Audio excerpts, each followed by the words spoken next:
617-266-6868 is the number here. This is Sandy Shack sitting in for Jeff Kuhner here on the Kuhner Report. Did you see a video that went viral last week or in the past, 10 days or so, of a Houston teacher by the name of Darius Williams?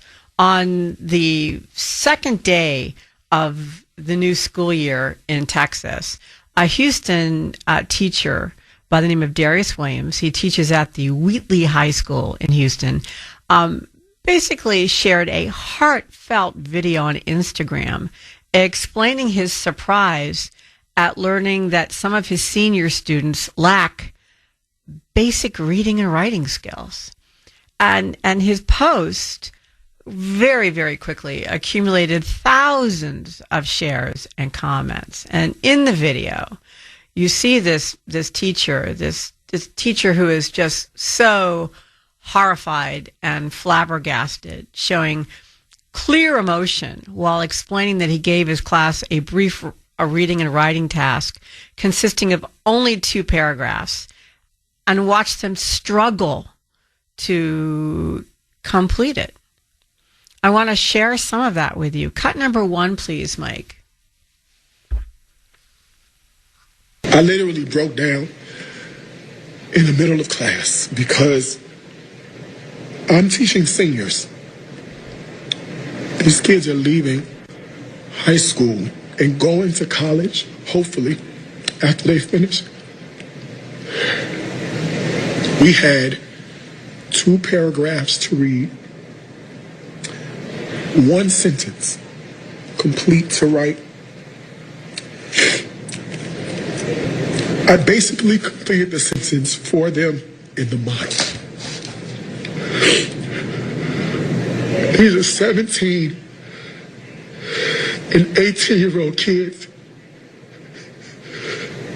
and they couldn't fill in 4 words. 4 words.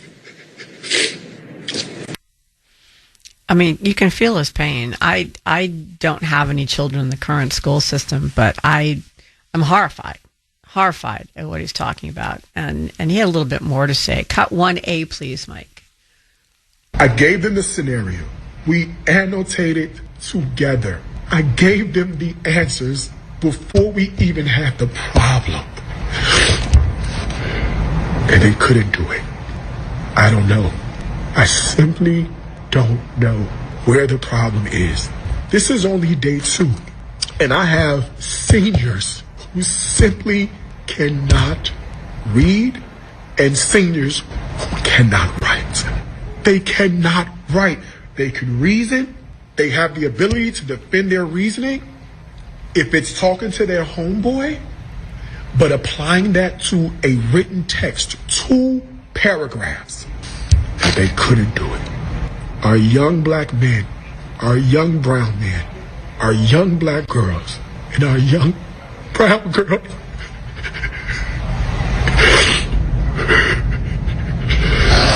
Oh, God.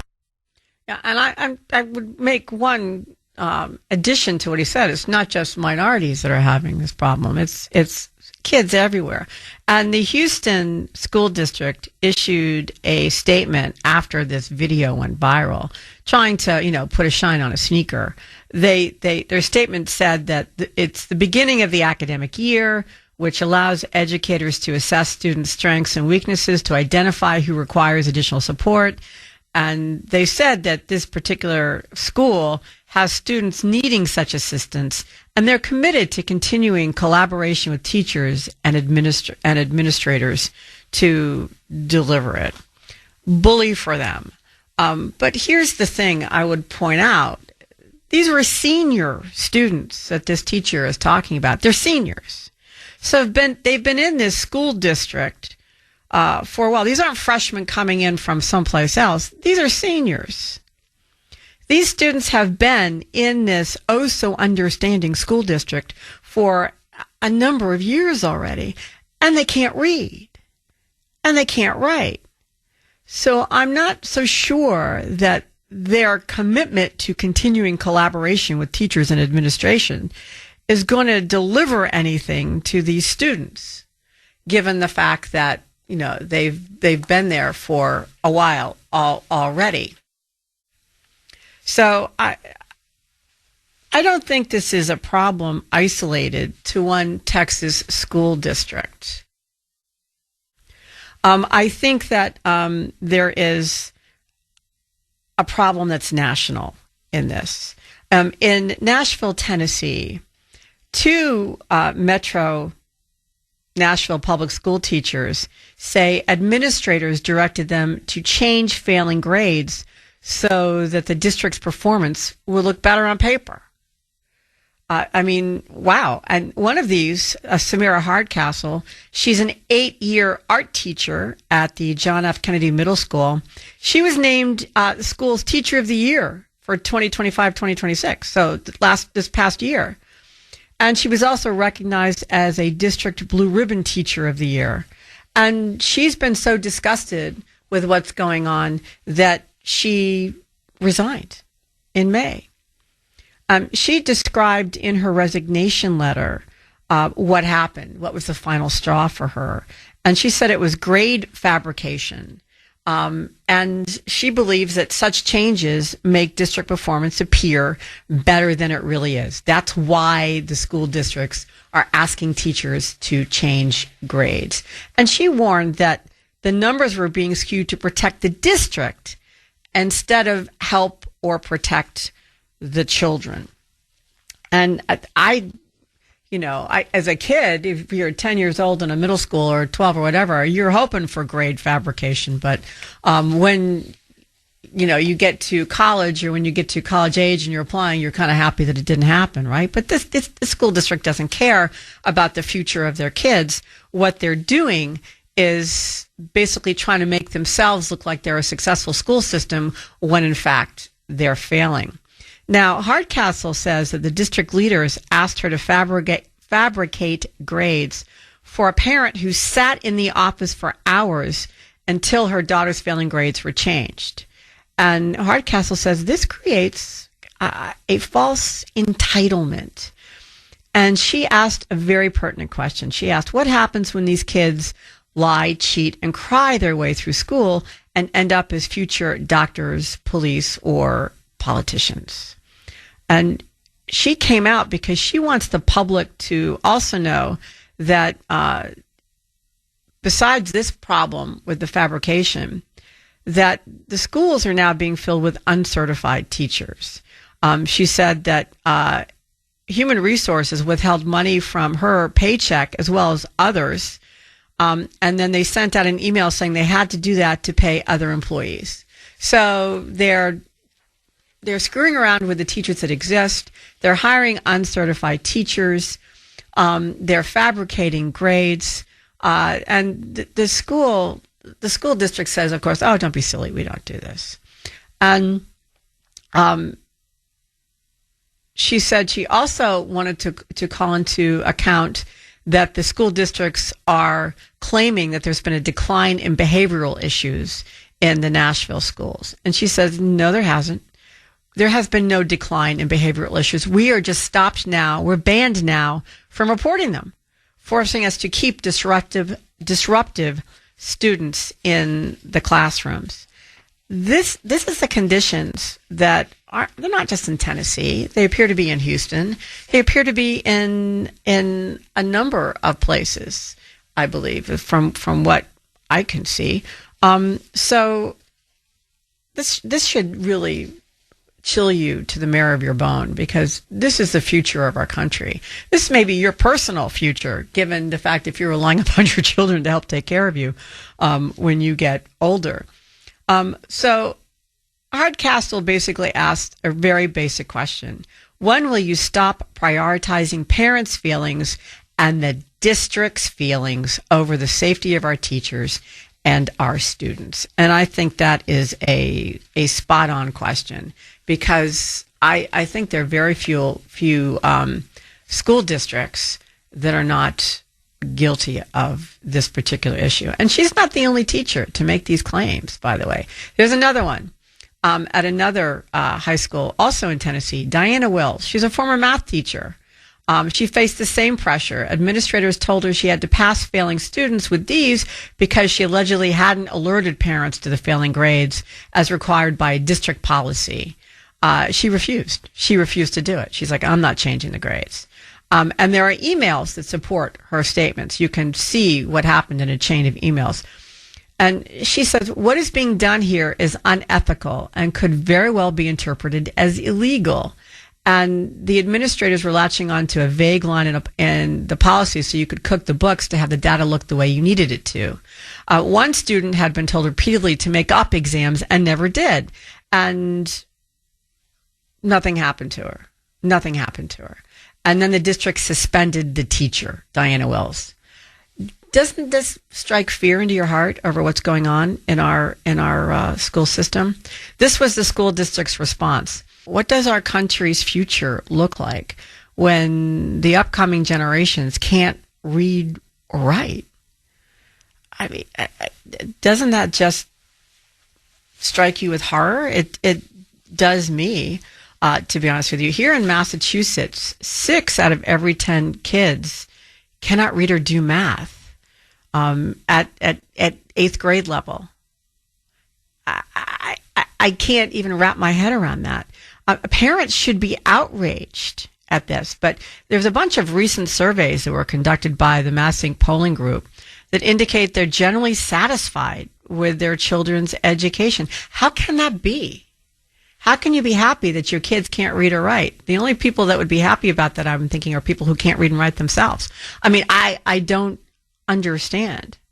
And, you know, Mass is one of only 10 states that does not mandate evidence-based reading practices in schools, which meaning you gotta prove yourself. Additionally, Commonwealth's teacher prep programs are not getting the new teachers ready with the skills that they need, obviously, to teach reading effectively. Almost 70% of the state's higher ed prep programs are teaching practices that run counter to the research about what works best for students. They're not teaching, our teachers aren't learning how to teach reading. And as a result, our students are not being taught how to read. And in order to hide this, districts are fabricating grades and bullying teachers and making a teacher's job untenable. That's what's going on. This is not a little thing. Not learning how to read has lifelong consequences. Students who are not reading at grade level by the time they reach 4th grade, are you ready for this statistic? Are 4 times more likely to drop out of high school. Now, that in turn leads to additional challenges for them as they become adults. Lower lifetime earnings, higher rates of unemployment, and a higher likelihood of entering the criminal justice system.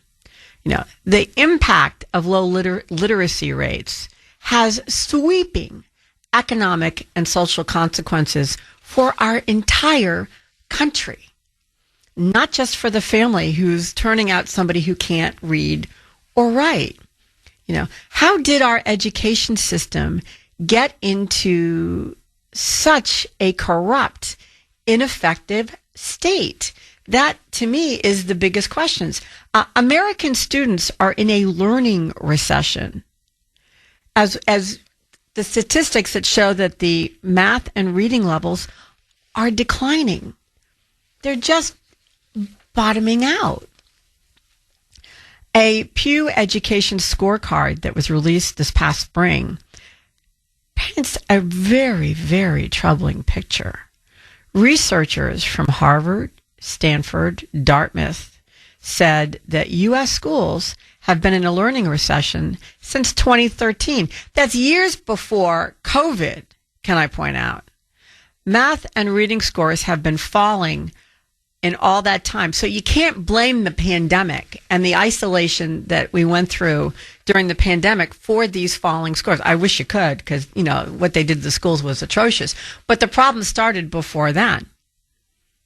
You know, that's the thing to realize. Now, compared to a decade ago, math scores today are down 70% of school districts. 70% of our schools have declining math scores. Reading scores are down in 83% of our schools. Now, scores have come up a little bit since 2022, but nowhere near close to making up for all the lost ground that's been going on. 8th grade reading scores are now at their lowest level since 1990. Wow. And if you can't blame COVID for this, what is the problem? Some say that it's the rise of social media and the now, ubiquitous presence of cell phones among children in our schools. In fact, according to an education professor at Harvard by the name of Thomas Kane, the pandemic was just the mudslide that followed 7 years of steady erosion in student achievement. And he said basically, at the end of the No Child Left Behind Act, which is when Congress dismantled the test-based accountability, it was as if they turned off the smoke alarms just when social media was setting fire to students' learning. And the main purveyor of social media among school-age kids basically is, yes, indeed, cell phones. Cell phones. So what do you think? Are cell phones the reason why our schools are falling apart? Could be. Some schools have tried to combat the social media pollution in the schools by banning cell phones. Some are half-hearted, don't use it in class, bans, and others are like what's happening in Kansas, where students have been forced to put cell phones into lockers before they set foot in class as part of a blanket ban on the devices in schools across the entire state. So there you have thousands of students in grades K through 12 are banned from using their cell phones during the school day under state bill HB 2299. They passed a law. So they weren't leaving it to the school districts. They passed a law. And the outgoing Kansas governor, Laura Kelly, signed it into law last March. And it was hailed as a tool to reduce distractions in the classroom. And I think that was a great law, but they did, unfortunately, grant a little bit of flexibility to the school districts to enforce the policy as they see fit. Most schools have embraced it in Kansas. They have spent a lot of money on special lockers for students to put their cell phones in before class, which I think was a good idea. And at least I think that the very least a school district is doing in Kansas is saying that the cell phone cage where they're making their kids put their phones cannot be accessed during school hours, and students are required to collect their device at the end of the school day, which is 2:30 in the afternoon. Now, a lot of people, it's not everybody has embraced this policy. So I was looking on Facebook at Kansas parents' responses to the fact that their cell phones were being taken away. And for instance, this is what one Facebook user suggested. You don't think the kids will put a second or broken phone in there and keep their regular phone on them? Another one said, when someone steals the whole rolling cart, is the school insured to replace 450 to 650 phones? Here's another one. Are they even checking to see if the phones are working phones? Who's to say the kids aren't turning in an old phone and hanging on to their actual phone? And another parent asked, I sure hope there are exemptions for these students who maybe rely on their phone to alert them to blood sugar, etc. There is a medical exemption, as a matter of fact, in the whole bill. But parents aren't behind it. As well, some parents aren't behind it. And I think that there's also, to answer these people's question regarding, well, they'll put an old phone in. If you're seen using a phone in the school at any point in time, U.S. students are illiterate. Why is the question? Do they not care about learning basic skills like, math and reading? And if that's true, what happened between the last generation who did care about reading and writing and this one? Is it the rise of social media and the overdependence on cell phones? Kansas thinks so. They've banned cell phones during school hours. Students have been warned they're not allowed to keep their devices. They have to put them in a locker. They definitely can't have them in a pocket or a backpack. That's going to get you suspension if it's found. The ban also applies to personal tablets, computers, smartwatches, wireless headphones, and text messaging devices. There are exceptions for students who need a device for a medical reason or part of an education plan. The ban does not apply to computers or devices that are issued by the schools. This law in Kansas was backed on a bipartisan scale with a majority of 32 votes to 4 in the state Senate and 84 to 39 in the House of Representatives. As you can tell by the vote, there are those who do not support the measure. According to one state senator, she found that the bill overstepped local school boards and does little to address real mental health challenges students are facing. Okay. I don't really understand what she's talking about there, because I don't really see where social media and your cell phone really helps you with mental health challenges. And I don't think that it's the bill's responsibility to cure all evils. It was focused on one evil, which was cell phone misuse and kids relying on cell phones. So go ahead and bring another bill dealing with mental health challenges, my friend, and there you go. So I think that's just, I don't know, is she in the pocket of AT&T or something? She says our teachers and school districts are already stretched thin. Instead of adding another statewide mandate, we should be working with local leaders to find solutions that truly support students and their well-being. There are better ways to help our kids succeed. I don't really see how. I think the cell phone ban is a great idea. And I don't see that it stops you from doing other things as well. It's just one thing. And taking away their cell phones is not exactly, I think, a labor heavy on the teachers, taking their time away from something else. You have somebody, they got to put their stuff in a locker when they come in, and then they go off to class. If a teacher sees a cell phone, they take it away. Where I don't understand how that's a really big burden on the teachers. Am I missing something? If I am, please tell me. Absolutely tell me. I think that I think that she's, for some reason, just wants to make sure her kid has a cell phone. And she's not the only one. There are others too, but I think there may be a clue as to why she's responding the way she did in her next sentence. She says, as the parent of a teenager, I'm very cognizant of the fact that phones are a necessary evil, especially if your child who drives to school.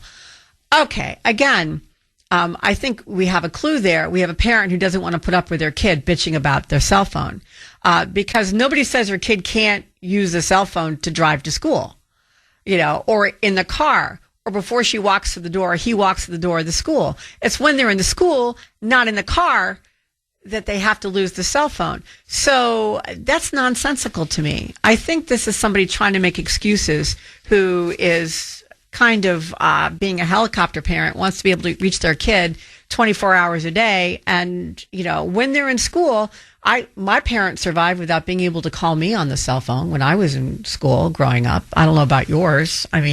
So I don't understand why there's this panic going on. Do you support the school cell phone ban? Why? Why not? I think it's a freaking great idea. Let's go to Art in Braintree. Art, welcome to WRKO. How are you, sir? I'm good, Sandy. How are you? I am fine, thank you. Do you support the cell phone ban? Here's what it is. I've been teaching for 42 years at a college level. God bless you, Art. Yeah, I'm done with it. But, actually, I'm done with teaching in person because of some of the things you've described. But more so, I'd like to talk about the educational system itself. Mm-hmm. We have gone from children and students working to get great grades to get into college, SAT scores to get into college. All these things are being abandoned by colleges that are struggling to stay open. And with that, some schools are charging a rate of $60,000, $70,000 a year, but then they discount it to $15,000 they discount it to about 65% of the students, and they end up with actually money coming in at about 1/3 of what they're charging. So the rack rate versus their rate coming in is a lot different. Now, to the student, there's a myriad of problems going on, and you absolutely described them earlier about being told what to give students for a grade. Mm-hmm. I taught at a major, I'm not going to name it, mm-hmm. major Boston school, supposedly one of the best, and had a student in one of my classes that worked at that school. The student plagiarized a paper. I failed the student and I failed him for the class.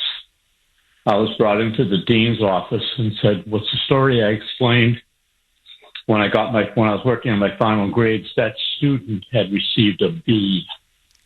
Oh my gosh! In the class, and was put in there by the dean. Oh my gosh! Yeah, oh my God is correct. I resigned. Oh, all right. Wow. Very much like that teacher down in Tennessee. Wow. First of all, I'm horrified the student wasn't expelled, because to be honest with you, growing up in my school, if you plagiarize something, you are out there. I mean, at the very least suspended, and probably had to make up it was draconian, and I agreed with that. That's what it should be. But the dean changed. Did you talk to the dean about it, Art? Yes, I can't tell you over the air what I said to him, but yes, I did. Secondly, the issue, I currently teach online for a couple of major national schools, big schools. Mm-hmm. And the new issue is AI. Oh, gosh, yeah. And students trying to use AI. Now, we also have software that shows when the work is not their own. Using AI, that's wonderful. Go read something, whatever. That is the bigger problem than the cell phones you're describing. Okay. Getting to AI and students using that as a crutch. When they use that, they need to say to the professor or teacher, I got this information from AI, just like we used to with research papers and library items. And this is from such and such a place and so on. They're not doing that. They're just using AI as their own words. And then what's going on is this absolute social promotion. Yep, give them a C. Yep. If you give a student a D, you need to explain the D. We need to explain it as a professor, rather than the student explaining their underperformance. So the quality of education is, you talked about people getting jobs without education, police officers and so on and so forth. Yeah.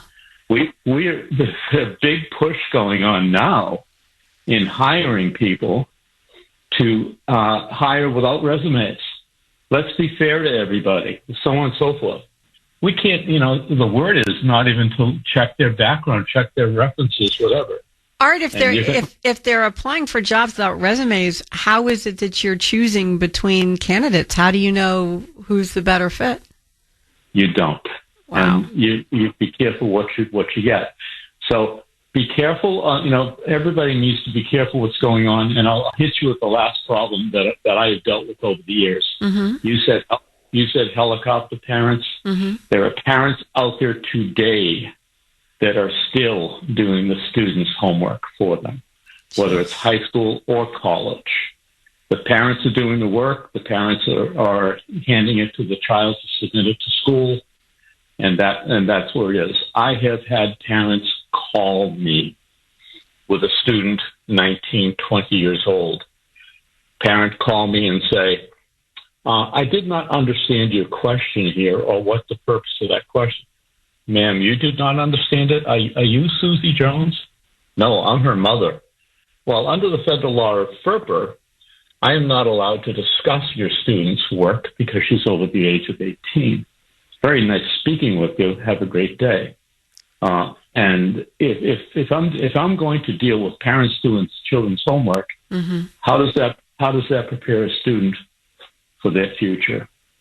Well, that's such a good question. And even more than just preparing them for the future, there seems to be, I was raised with a particular work ethic, and I find it astonishing that I'm seeing like a lack of work ethic. I mean, the idea of my parents doing my homework for me, even if they'd offered, I wouldn't have accepted. It's like, I need to do this myself. That was how I was raised. If you do something yourself, then you learn how to do it. And that's, my brother and I both were raised that way. We both, and neither one of us, in fact, we go the opposite way. Sometimes when we should be asking for help, we don't, because we're bound and determined to do it ourselves.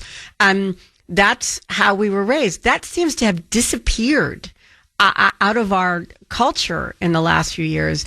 Art, you send a chill up my spine with your stories. I'm so grateful that you called in. Thank you so much. I really appreciate your phone call. Our schools are turning out a generation of Americans who have no basic literacy or math skills. Who or what is responsible for this? Is it social media, cell phones? Is it helicopter parents? Or is it, as our first caller of the day, Art, a former teacher, posited AI, which is another way of saying cheating on assignments when you bring in AI, because that's what that is. Submitting an AI assignment is cheating.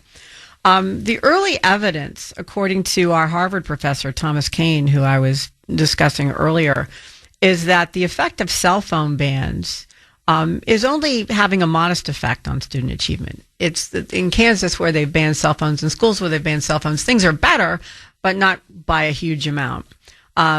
Professor Kane says that in order to turn things around, schools need to focus on early literacy and encourage requiring more reading inside a school to counteract the fact that kids are doing less reading outside the school, which I think is reasonable. I think that is an absolute reasonable suggestion. But how can you encourage kids to read more, both inside and outside, when you have parents that are not on board with the teachers? Art was telling us, our friend Art, who I'm so grateful that he called, was telling us that you have parents who are doing their kids' homework assignments, so they don't even want their kids to do the school-associated reading outside of the classroom. How that to me is just astonishing. My parents used to, I mean, where did the love of reading disappear to? I, as a kid, loved to read. My parents used to be annoyed because if they sent me to my room as a punishment for doing something, they were bitching that I liked it there, because what I used to do is read. I would find it, I would use it as an opportunity to read. And I collected books and read from the time I could first read. Moving on, I read. I loved reading. And so, they were really annoyed, because going to my room was a pleasure for me, not any kind of punishment. So, if the primary problem is not social media and cell phones, could it be a combination of that and the helicopter parents? And now you add AI to the problem, and is this going to be insurmountable? What are we supposed to do about this? What is to blame for the fact that our kids are not learning anything now? Let's go to Ellen in Boston. Ellen, welcome to WRKO. How are you? How are you? I'm fine, thank you. Thank you for calling. Yeah, of course. I just wanted to say that I think that part of the problem is that a lot of parents want their kids having their cell phones accessible during the day. So you're going to get a mixed bag. There's a big push, especially where I live, to get kids off of screens. Just remember, the Chromebooks are just a large phone. So while they're banning cell phones at school, these kids are on screens all day, off and on their laptops, iPads, whatever they have. So it's no different. The cell phone bans, though, are also against the Chromebooks and the iPads. Those are also banned. Okay, which they absolutely should be in elementary school, but I know our elementary school still pushes them. They don't want to talk about it. I was told I was dismissed and told it was the wave of the future. What, cell phones? Third grader. No, laptops. Chromebooks, yeah. For my third grader to be off of, I wanted him off of the screens. But anyway, I also wanted to just mention that the passing of kids, I think it's just an overall weakening of humanity in a way, right? The previous generations were much stronger, and this is a sort of systemic dumbing down of the education system, which is just part of the overall takedown of this country, really. And you weaken the kids, and future generations won't question. They're unquestioning. They're not as strong as previous generations. I have a texter that agrees with you, Ellen. Their text number, by the way, is 70470-207, says an illiterate populace is easier to control. Throw in the mass propaganda, kids get on their phones, and you have a pliable, conforming group of people. Do you agree with that, Ellen? That's absolutely what's happening. And I think the other thing, too, I think this is so, there are many factors in all this, but you have two working parents today, where when I was growing up, my mother was home. Women had started, but so you have parents who are stressed out, who don't have any energy at the end of the day. They're not on top of what their kids are doing. And I was astounded when I got my parents. Both of my parents worked. My mother was not a stay-at-home mom, and I trust me when I tell you, my parents were on top of everything both my brother and I were doing, so they were aware of it. I think it's a matter of, I understand exactly what you're saying, and I see that too. People who are tired, but I have friends who were tired at the end of the day and still found energy to focus on what their kids were doing. I think that's the decision that you need to make when you have kids, that's what you're going to do. But that's easier said than done. I mean, I'm not doing it personally at the moment, so I mean, it's easy for me to say. You have kids. Are you a stay-at-home mom, or do you work? Ellen? The time that I didn't, I work part-time. Mm-hmm. There was a time when they were young that I did not work. Yeah. I think that's the norm now. If you can take any time off when your kids are little, people do, if they can afford to. Otherwise, you have two parents that are working, or usually you have, if you're lucky, you have a grandparent that's in the environment, or you also have, the daycare. But when you went back to work, how old were your kids when you went back to work or started working part-time? It was in end of elementary. So, but did you find it difficult when you came home? I have not lived through this, which is why I'm asking you. Did you find it difficult when you came home to focus on what your kids were doing? Some days, of course, naturally, but no. I mean, I guess I'm pretty much I care about what they do, so I will get up and do it, But I think, as you were saying, your parents both worked, but the jobs back then, the jobs didn't follow parents home at the end of the day like they do today. Oh, that's a good point. And I think the demands of modern parents are incredible. There's something coming at them from every angle: email, text. That's a really good Netflix. point. Yeah. There's so many things that are distracting them. Especially since COVID, too, when everybody was working at home. So people got used to basically working a different work day than they were used to. It was no longer 9 to 5. People were getting stuff done when they could because they were at home.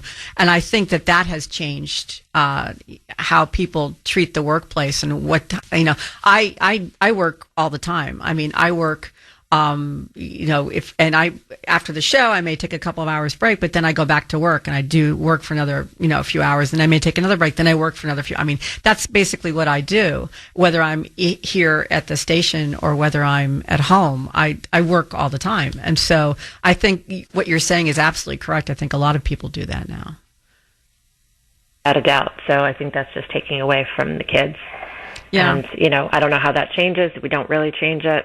But I think it's how about maybe supporting the teachers so that when your kids are in a learning environment where you're not present, but the teachers are, when the teacher says your kid's failing, what do we need to do to help Johnny pull through or learn his ABCs or whatever it is, as opposed to you better change that grade because we can't have it on our district record that we have a failing student. Yeah. That's one answer that I can think of how you deal with the fact that parents are really busy right now. So that's something that I think we can do. I think we need to support teachers like Art. I think we need to support teachers like these two teachers down in Tennessee, who one was fired, one resigned because they were told to change grades. I think, we support a teacher like that guy in Houston who's sobbing because his senior students that can't read and write. I think that's one thing we can do.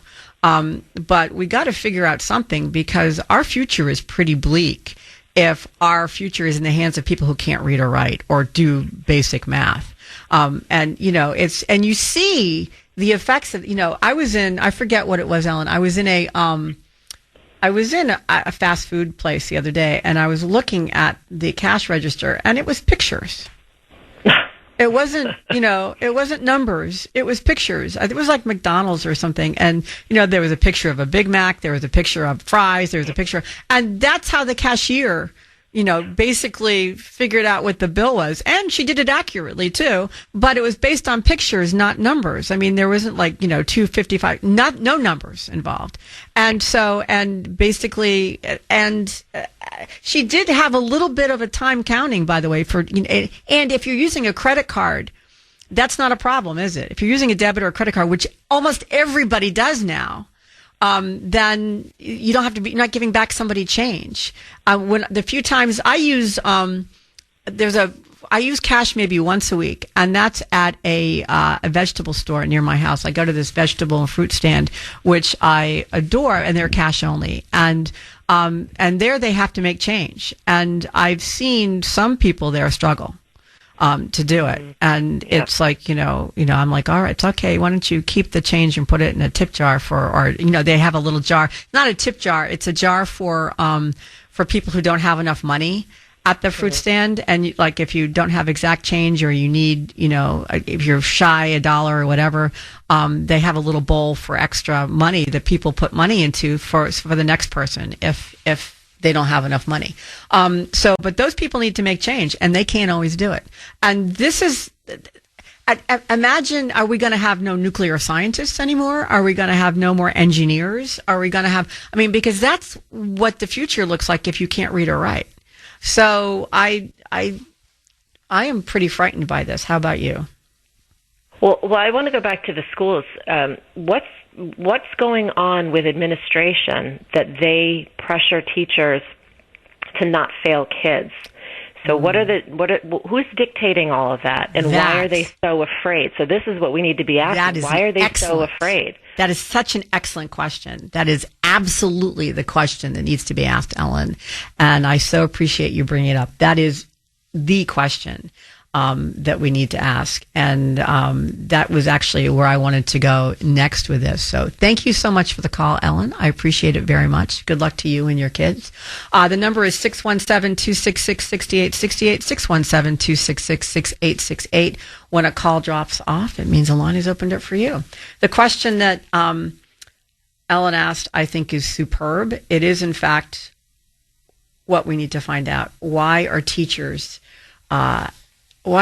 being pressured to change grades? What is going on there? And the answer to that may be coming out of UC Berkeley. There's a math professor out there, and she made a startling revelation about her students as she blasts the school's woke admissions policy, which was implemented by an Obama administration official by the name of Janet Reno.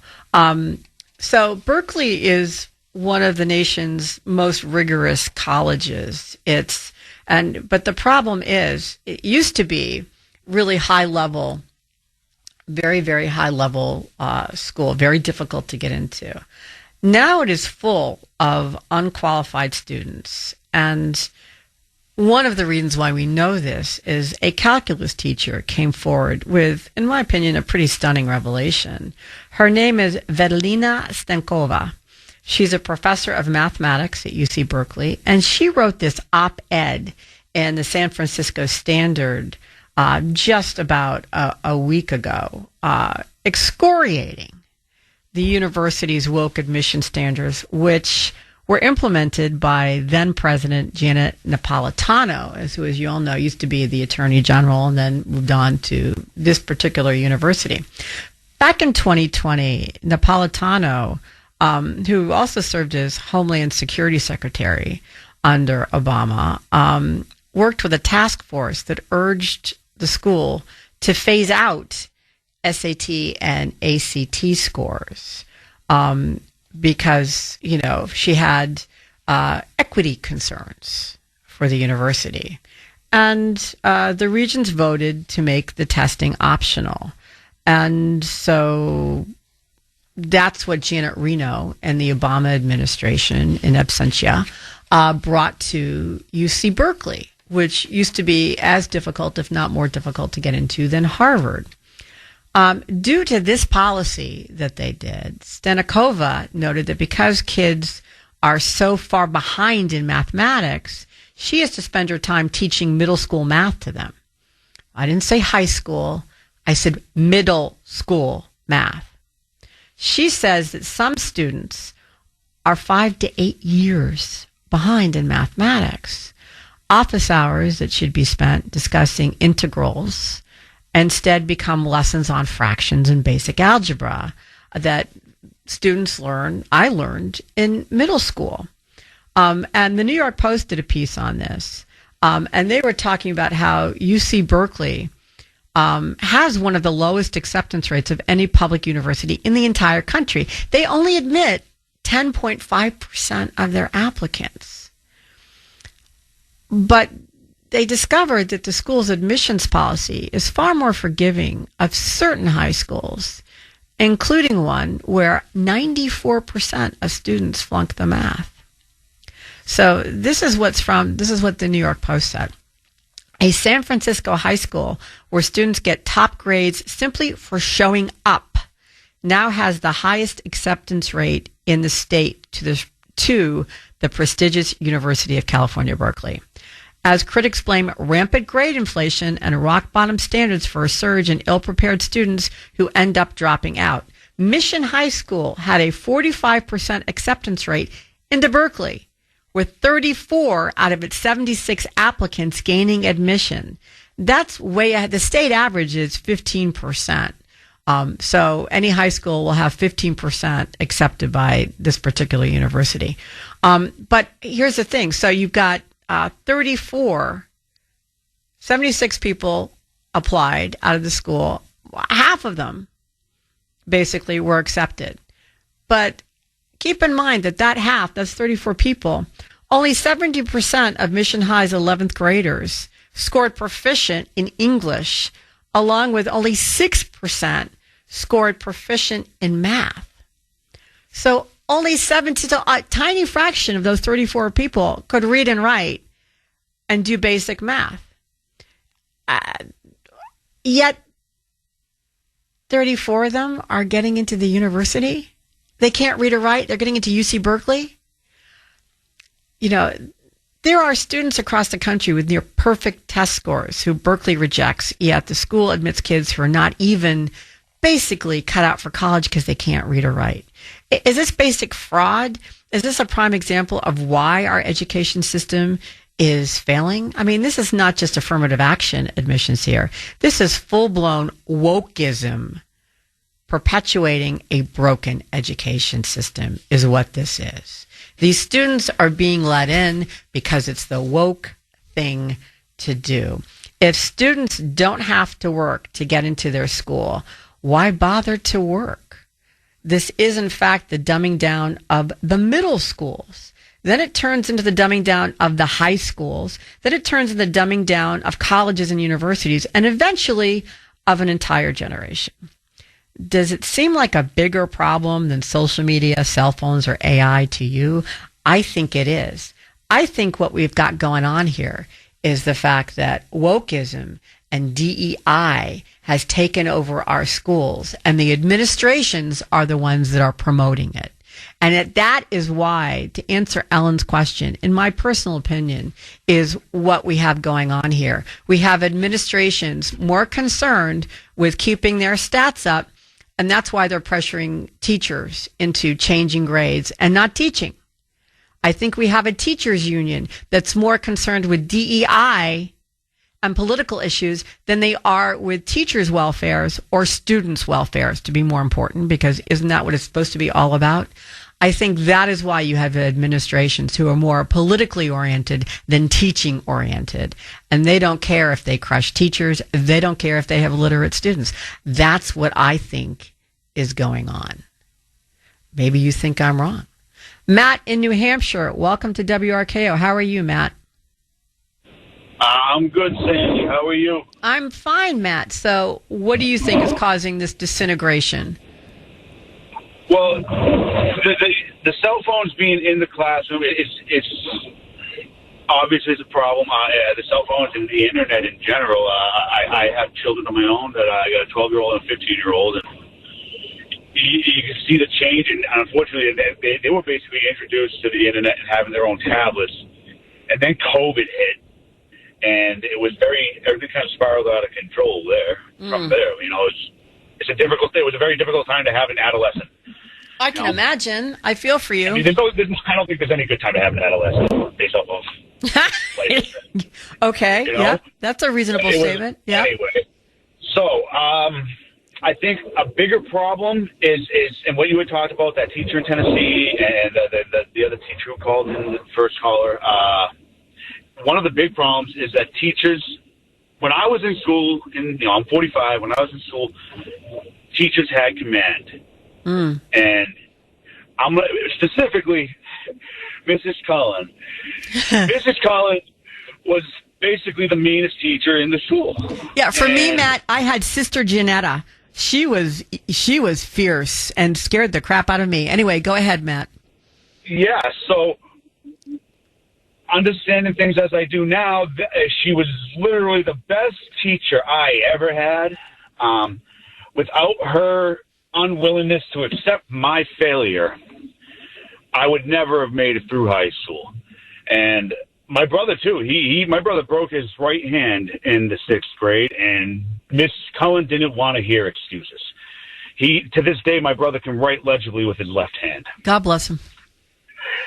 Now, maybe I have a slightly skewed perception because my teachers might not have been like other teachers. I went to a charter school for kindergarten through 8th grade. I was in there for 10 years. Mm-hmm. Now, having said that, I was there 10 years. I stayed back in the 3rd grade. I had difficulty leading into high school. I stayed back freshman year as well. So part of the reason my teachers had command is detention.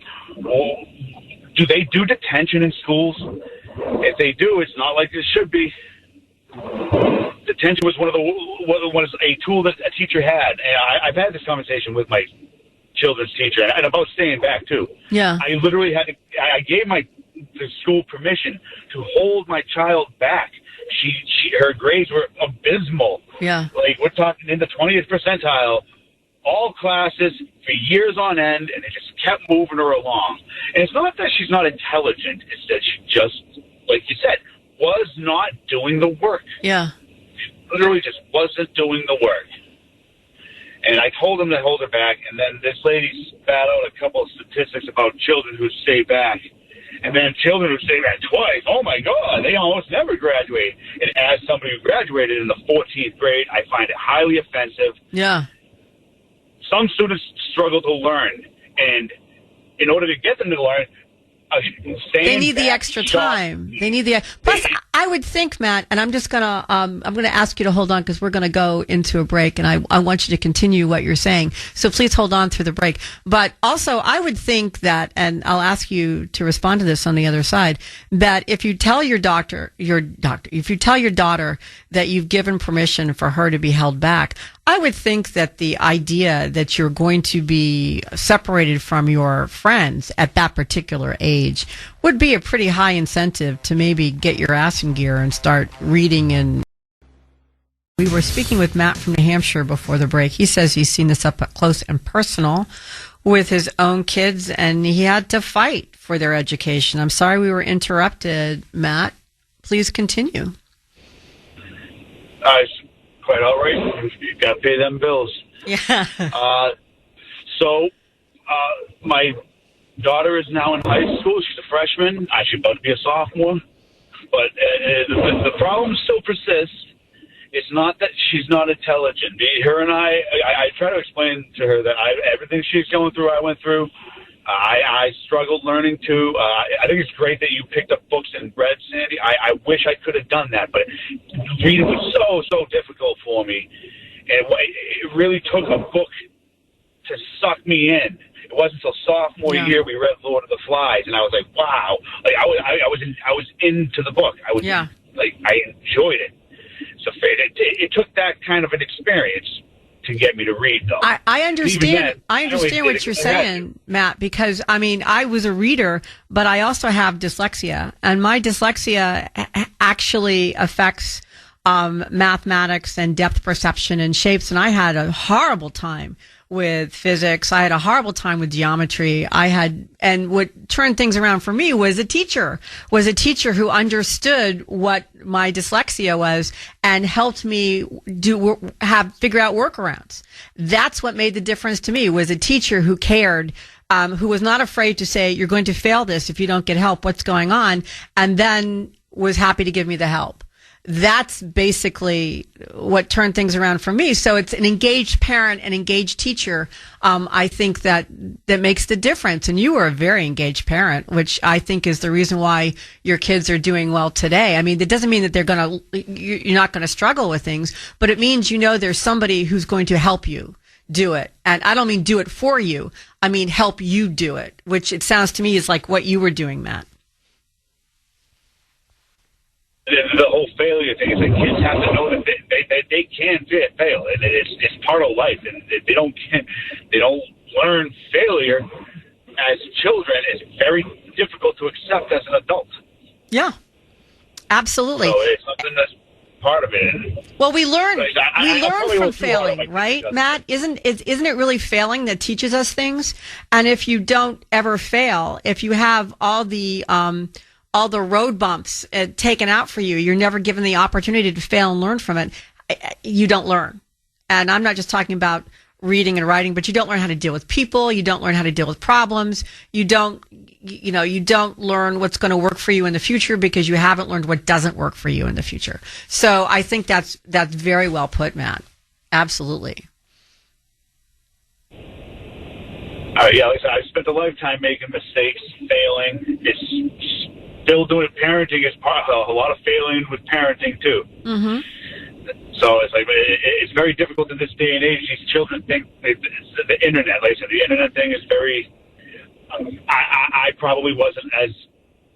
If I was more involved in what she was doing on the tablet, I'm not an internet guy. Yeah. I didn't even want them to have the tablet. I wish we could go back to when we first got the internet and just never do it. She watched PBS for the first 3 years of her life, and she was, quite frankly, brilliant to talk to. You could have a conversation with her at like 14 months old. You could have a conversation with this kid. My son, on the other hand, grew up with Nickelodeon and Shrek, and barely talked until he was 4. It was very difficult. Boys and girls, that's something else. They're very, very different children. Yeah, no, they are. They develop differently. Absolutely. Girls actually develop faster than boys. But yeah, I agree with that. I think the other issue is, it sounds to me like you have sat down and discussed things with your children as a parent, as opposed to trying to be your kid's best friend. I think that's another way that parents cause a problem, is they think they need to be their kid's best friend. My parents made it clear they were not our friends. They were our parents. They loved us very much, but they were not afraid to do, the tough love thing. And we knew that. And we also knew that if we were ever really, really in trouble, our parents were there for us, but they were not our friends. We had friends. That was a different group of people. And I think if you have a parent who's willing to say, you need to suck it up, Buttercup, and you need to work at something, I think that does your child a lot better service than, as Art, our first caller of the day, was talking about, a parent calling up to the teacher going, I don't understand the assignment, and obviously wanting to do the assignment themselves.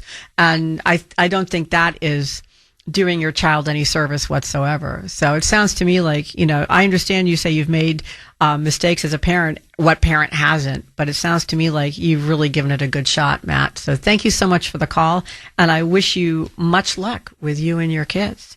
I think it's time for the poll question today. The poll question is brought to you by Mario's Roofing, Siding, and Windows. You can take it on X at the Kuhner Report, or at WRKO.com/Kuhner. And today's poll question, I don't think it's going to be hard for anybody to guess what it could possibly be, is essentially regarding our disintegrating school system. What is the main cause behind the falling level of education in the U.S.? Is it social media, cell phones? Matt seems to think that very much that's what it is.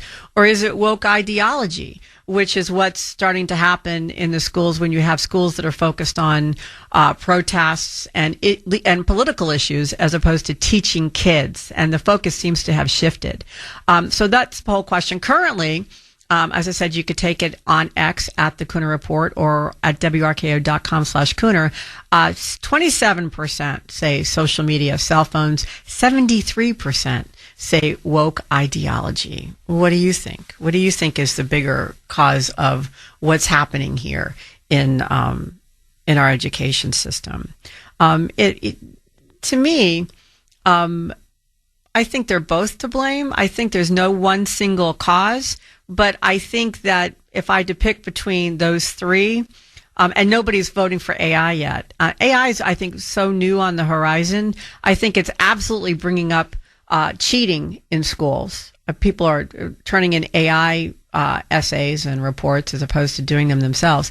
But doesn't that have something to do with work ethic? I mean, having your parents do it as opposed to having AI do it, it's kind of the same thing, isn't it? Except one, your parents are behind, and the other one is nobody knows, or you think nobody knows, except schools are getting wise, and they now have, as Art told us earlier, students who can't make change for a $5 bill or read the wanted ads. How did we get here? Was it social media, grade inflation, the elimination of merit-based admission or advancement, helicopter parents? I think these are only part of the picture of the root causes to our failing education system. Another issue that is contributing to the destruction of education in our country is the fact that it appears to me that instead of being focused on teaching students, our school systems have become obsessed with political issues. I think that is probably one of the most damaging things that has happened in the past 10, 15 years. For instance, in Portland, Oregon, according to Portland parents are now having to fight a child's elementary school over adding a trans-inclusive flag. And it was the final straw for these parents. This is according to the Liberty Justice Center. They filed a lawsuit on behalf of a mother last week after she expressed concern over a school's decision to repaint its traditional rainbow pride flag with an intersex inclusive progress variant and an identity flower assignment given to her 11-year-old child that asked students to identify and discuss their gender identity with classmates and teachers. And this mother described herself as a liberal Democrat, but she felt this new flag was a step too far, particularly given her religious beliefs. And she said that situations like hers are probably happening in other schools, and I agree with her. And after receiving what she described as an unsatisfactory response from the school, she wrote an open letter to the community opposing the school's policies, which she distributed on a public sidewalk outside the school property. She was later issued a 1-year trespass order after an exchange with another parent, barring her from attending school events, including her own child's graduation ceremony. And when she reached out to the school for clarification, she was told it was a result of engaging in harassment, intimidation, and threatening behavior as part of a pattern of animus and harassment targeting vulnerable members of the community. So she wasn't saying anything about the members of the trans community. She was saying, why is this being taught in this school? And why are you adding a flag? And she was a liberal, a progressive liberal Democrat. And I think she probably felt, as most progressive liberals do, that people will go, oh, if she's a progressive Democrat, so therefore, we're going to go along with whatever she wants, because that seems to be their attitude toward everything. And that must have been a very rude awakening for her to realize that when common sense eventually jumped into her forebrain there, that they were going to dismiss her like they would dismiss anybody they disagreed with. And they were going to call her basically transphobic even though she wasn't saying anything against trans children or trans adults, she was basically saying, I don't think you need to teach this in the school. I think that's something that maybe parents should be dealing with at home, or maybe, if you're religious, in particular she is, then in a school, in a church, not, here.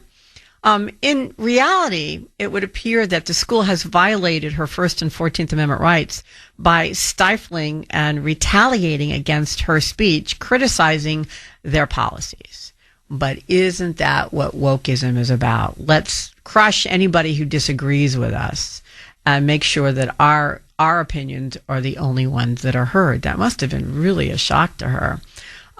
So basically what they did is they shut somebody down because they didn't like what they were saying. There's no offense exception to the First Amendment. That means that if somebody says something that you're offended by, it's still protected speech. Just like, if somebody came in here and told me that, that whatever Klan members should be elected to the highest office in the land, which I find the idea offensive. They can still say it, even if I disagree with it. There's no hate speech exception to the First Amendment.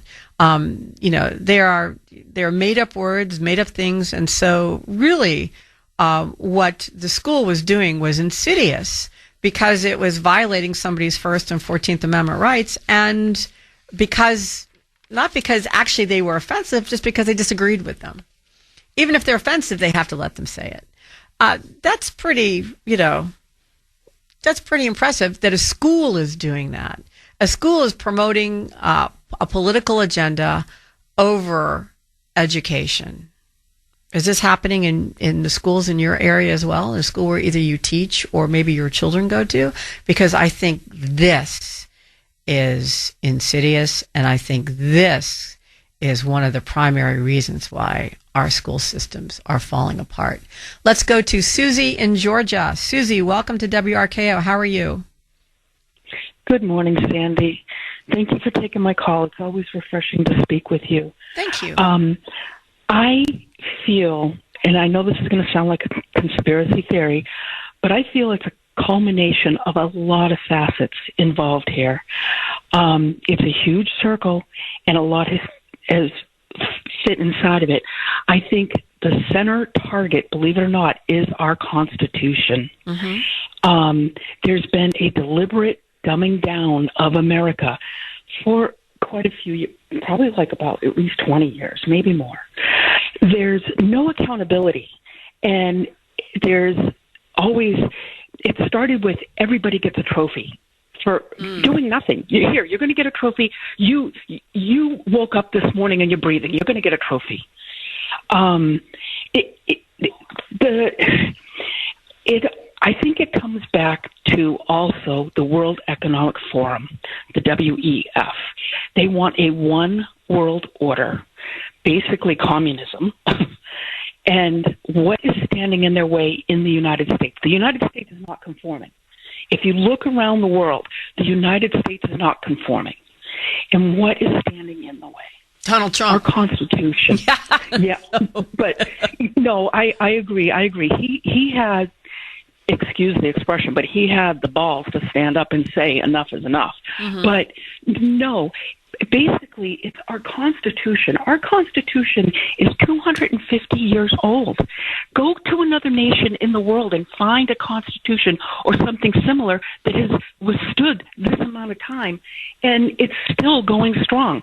You're going to be hard-pressed to find it. And our Constitution is what has been the target of the WEF for decades. You can go back to Soros, the Soros Foundation, the Koch brothers.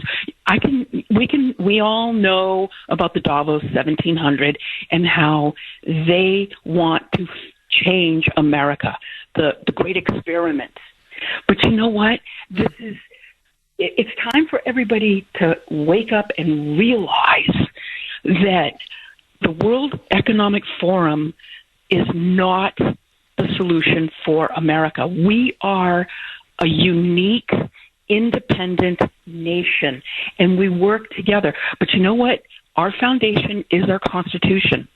And that has been a target for a long time. Look at the Second Amendment. They have been attacking and attacking and attacking the Second Amendment for decades. And now, because they're not getting what they want by eliminating the Second Amendment or augmenting it as much as they can, they're moving on to other constitutional rights. Your freedom of speech. We don't like what you're saying. We're going to invent phrases to intimidate you, to silence you, and here we can now get rid of the First Amendment. And there's a lot in the First Amendment. There's freedom of speech, there's freedom of press, there's freedom of religion. Look at how they attacked all that during the coronavirus. You lost your freedom of religion. They shut down churches. You lost your freedom of speech. Don't you dare blemish this pandemic. This is a serious pandemic. People are going to die. Don't you say anything that there's a possible cure with ivermectin, or there's other solutions, or you know what? It's a very strong cold flu that was developed, augmented in a laboratory, so that we could release this bioweapon on the world. And what did they do? They locked down everybody. Everybody conformed to this. And it's just astonishing. Astonishing. You know, you've had a lot of really great callers, and it's, again, like I said, it's a culmination of a lot of facets. These are all starting to fall into place, and people are starting to wake up. All right, parents are doing homework for the children. Again, everybody gets a trophy just for showing up. So the parents are going to do the homework for how's the kid going to learn? Yeah. No, Susie, I think you did an amazing job.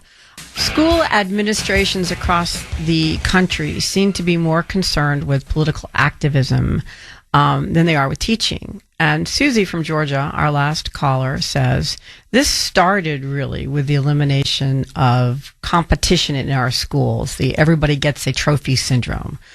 Was she right? She also said the only thing standing between us and the one world order and their Orwellian brave new world is the U.S. Constitution. Is she right there as well? Is that why the Oregon school thought nothing of trampling on the First Amendment rights of the mother who objected to the gender classes being taught her child? A mother who was a Democrat, by the way, and who must have been very surprised that she was treated with such contempt, given that I think that most left-wing activists believe that only right-wing believers should be treated with contempt. Not to, belittle her, and I have no idea if she was surprised or not. I'm being a little bit snarky in regard to her.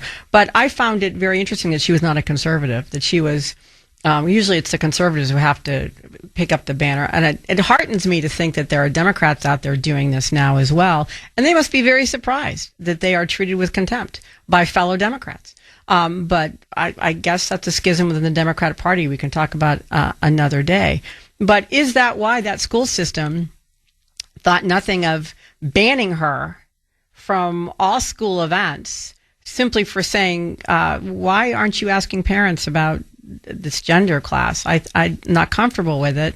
This should be under discussion. And they banned her from the school. And they said that she was attacking the most vulnerable among them. I didn't see anything attacking anybody in anything she did. It was simply a disagreement. But that goes along with what Susie was saying.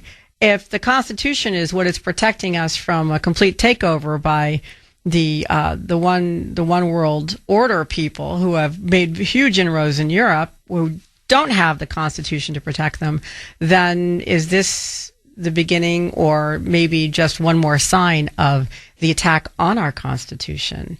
Is this all part of the same thing? And does this go along with let's not teach our kids anything because an ignorant generation is a docile generation? Let's speak with, good heavens, John in Wakefield. John, welcome to WRKO. How are you, sir? Good morning, Sandy. I trust you can hear me okay? I can.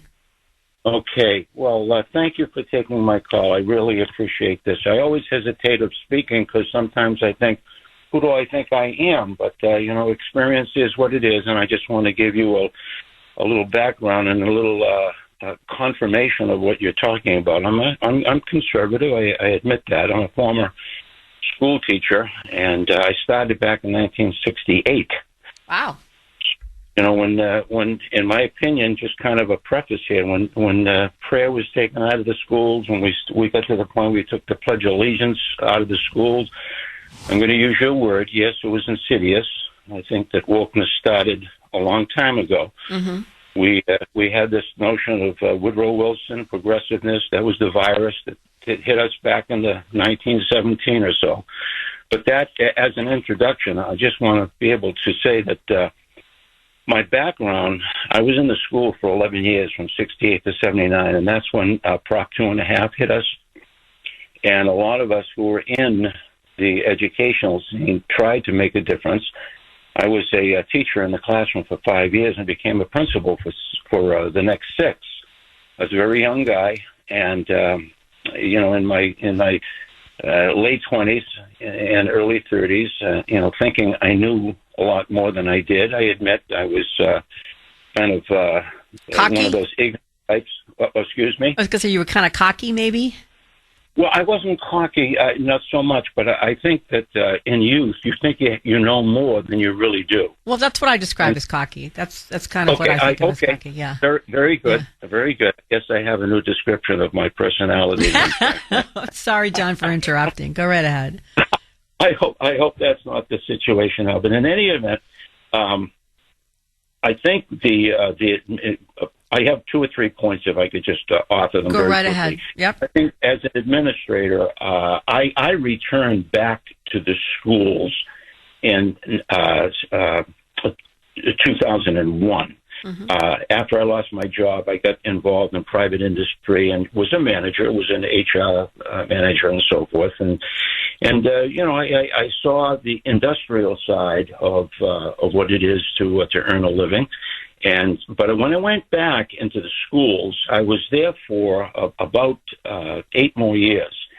And what my assessment was, what I believe administrators accept unprepared students into their schools. So I was an elementary school principal, and then I taught in the middle school, and then I had experience in the high school. And when administrators hire into their middle schools elementary school students who cannot pass the grade, they are destined for failure, because those middle school principals take their students and they push them off into high school. The high school administrators accept them, and at the end of the this administrative line of producing, if I could use an analogy, if it was we were producing automobiles, at the end of the line, we have automobiles that don't work. 50% of them don't work. And so wait, the schools are producing students that can't graduate. So my question that I asked an administrator when I went back after all of these years was, I said, why are you accepting students who can't even pass middle school? You've got them into the high school, and what do you expect at the end of that production line? They're not producing, of course, because you identify the problem back in elementary school. Don't pass them. As a teacher, I had parents come to me and say, Mr. So-and-so, I had,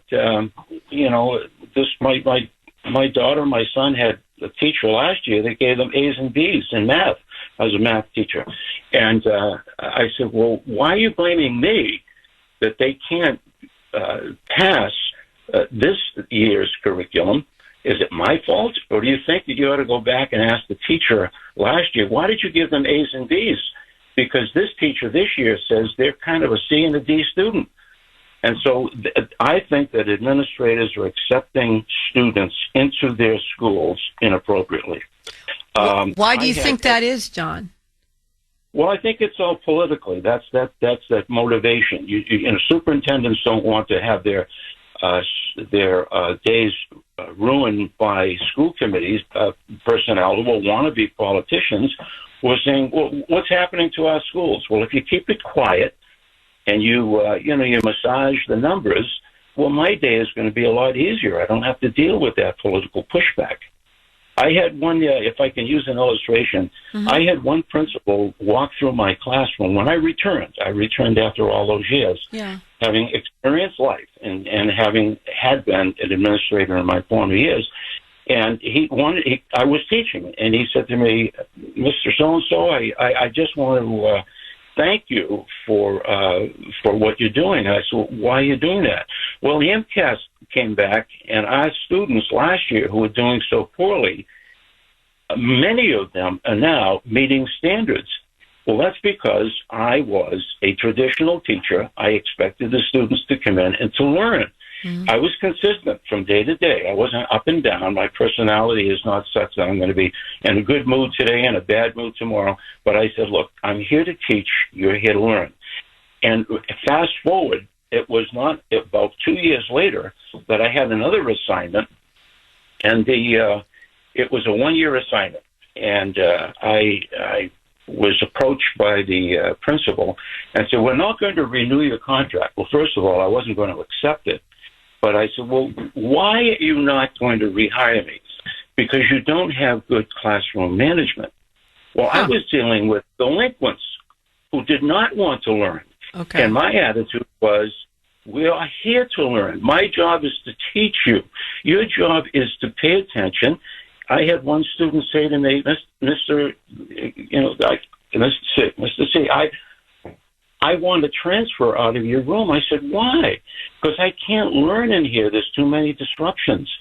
And I said, no. You're going to stay here, and we're going to take the disruptors out of the room so that you can learn. So, kind of just bringing this thing full circle. I don't want to, but I think the issue goes way, way back. We've been used that word that you used earlier with another caller. It's been insidious. It goes way back over a number of generations. And what we need to do, in my opinion, at my age, I'm now just I'm in my 80s now, and I think what we need to do is to push back and hold our standards up, and don't let the woke tail wag the dog. We need to save America, the greatest country that the Lord has ever allowed to live for 250 years. And unless we do our part to push back, he may just say, well, look, maybe I'll try again with some other society, because you guys just don't get it. Well, let me ask you a question, John, and that is, what President Trump wanted to do and what he's been doing with the Department of Education is dismantling it. He wanted to send he wants to send the Department of Education back to the states and get them out of federal hands. Do you think that is a wise move in regard to, is that a step forward and giving school districts and individual counties the ability to control their schools and maybe start to take a harder line and not be so concerned about what their statistics are until they get learning up to par? Or do you think that's a bad move? I think that the Federal Department of Education is totally useless. I think it should be local. And if local people have local control, they can say, look, you're not doing what you're supposed to do in this school. I need a new administrator. I need something new, but you're not cutting it. Make it local. I don't want anybody on the top having control over the things that I should be responsible for at the local level. Yeah, I tend to think, I don't have any children in school right now, and I really value your opinion as somebody who is in the education system and the different levels that you were there. You've really seen a lot and experienced a lot of it. I was really interested to see what you thought of President Trump's plan. I tend to agree with you just from an intellectual, not from a personal experience standpoint. So that's pretty interesting to me. Thank you so much, John. I appreciate the call very much, and I appreciate all your service as a caring teacher, somebody who really made an effort to bring kids along. Thank you very, very much. What I asked John about was the fact that President Trump is making pretty big steps toward doing exactly what John was saying would be a better thing for our school systems, and that is shutting down the Federal Department of Education. They they're making steps toward it. They haven't completely done it yet. There's currently an interagency agreement between the Education Department and the Treasury to move student lending operations to the Treasury, which will then assume operational responsibility for collecting on defaulted federal student loan debt and provide additional support and operational support to the Department of Education's effort to return, to take back that particular aspect of their duties and give it to somebody else in anticipation of shutting down the entire Department of Education. Throughout his campaign, this last campaign, the 2024 campaign, President Trump promised to eliminate the Department of Education, and he signed an executive order directing his administration to start disbanding it.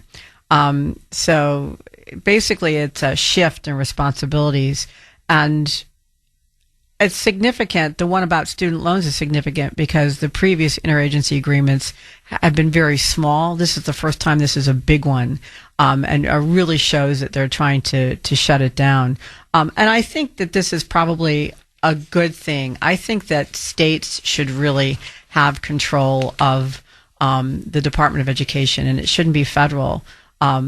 I think each state is a better idea of what their schools need, and probably has a better idea of how to clean up their schools to move forward. The education secretary is Linda McMahon, and she says what they're trying to do right now in closing down the education department is cutting through layers of red tape.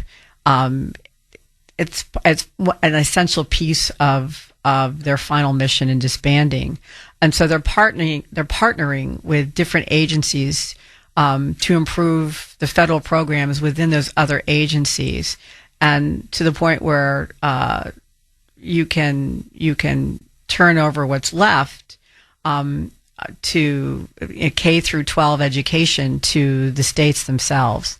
And I think that that's probably a step in the right direction. And I was very interested to hear a teacher's perspective, whether it should be. So I just wanted to add that to the discussion we're having on the disintegration of our schools is, should education be handled by the states and not by a federal agency? I mean, President Trump seems to think so. Linda McMahon seems to think so. That one teacher we just spoke, or former teacher we just spoke to, seems to think so. Is that one of the answers that we should be looking at in regard to fixing this very, very broken school system that we have? Because I don't think it could hurt, could it? I mean, the federal education department hasn't really been doing a particularly good job. I think it's been run roughshod over by the teachers union, and the teachers union, I think, is one of the reasons why our education departments, our school systems are so politically oriented as opposed to education oriented these days. You see this in New York. New York officials have just launched a big shakeup in reading instruction. They basically wanted to change the reading list for kids based upon what City Hall thought it should be. And this is something that even the teachers union was like, you didn't ask us. We should be included in setting up the reading curriculum. And they actually threatened to not support Mamdani if he didn't go along with their particular reading list. But their reading list is essentially a socialist manifesto. And leaves out classics because they don't agree with the story that they want to promote. And I think that that's a problem. You know, you have to wonder what the motivation behind the teachers union is here. Who are they more concerned with? Are they concerned with City Hall and promoting socialist policies, or are they more concerned with teaching the students? That to me is is one of the big issues that we have going on here. How about the fact that the teachers union is spending their time on political boycotts that have nothing to do with education? I don't know if you have seen this particular story, but I was pretty surprised at it. The American Federation of Teachers, the AFT, their president is Randy Weingarten, who we've seen is very politically vocal, and she prompted a nationwide back to school boycott of Target over this past weekend because Target did not condemn ICE operations in Minnesota. You know, and Target's base of operations is in Minnesota, which is why she thought that was appropriate. According to Weingarten, we gave Target ample time to stand with the communities in which they operate and help their neighbors, but its silence about federal immigration abuses has been deafening. The issue could not be more pressing. 7 months since the murders of Alex Preddy and Renee Good. Well, you know, right there, you know, I take offense at the word murders. Masked ICE agents are still in our streets, our schools, and our communities, terrorizing families in the name of Donald Trump's illegal and immoral assaults on immigrants striving for their American dream. That's why we're urging our members to avoid Target and patronize more ethical shopping alternatives. And then she shared this video on Instagram where she's directing families to the AFT's Shop Smart Not Target website. So this is what she posted on the internet. Cut 45, please, Michael. This week, the AFT launched a nationwide campaign to urge people to shop at retailers other than Target for their back-to-school supplies and back-to-school clothes. Target's corporate headquarters are in Minneapolis, where ICE's cruel and illegal immigration tactics have left vulnerable communities, including countless children, in a permanent state of fear. Target could have used its considerable clout to demand an end to these inhumane tactics, but it has remained silent as ICE's terror and brutality campaign has spread across the country. You can go to the campaign website, shopsmart.aft.org, give your zip code, and you'll get map results of community-friendly back-to-school shopping alternatives near you, including unionized businesses with price points that are comparable to Target's. Okay. If that isn't political activist messaging, I don't know what is. You know, basically painting, you know, federal law enforcement as killers and bringers of terror and everything else. Is that what the teachers union should be doing? That's money that teachers have paid in dues, by the way. That's pension money that's in there. Can I just point that out? And as a matter of fact, DHS had issued a statement in regard to that, and said ICE enforces federal immigration laws, protects public safety, and conducts enforcement pursuant to federal laws and applicable agency policies. Target is not a sensitive location. However, the current policy provides guidance for officers and recognizes that enforcement actions in or near protected areas require consideration of the circumstances and applicable law. ICE will continue to conduct lawful actions wherever necessary to protect the American people. And by the way, ICE does not target schools and call the AFT's statement that they do a false narrative, which, you know, I agree with. And besides demonizing ICE offices and putting them in ICE officers and putting them in harm's way, which is what they're doing, the teachers union is using the organization's pension influence against Target, which raises some fiduciary concerns. And my guess is needs to be federally investigated because, you know, this is a breach of fiduciary given that the teachers union pension funds own Target shares.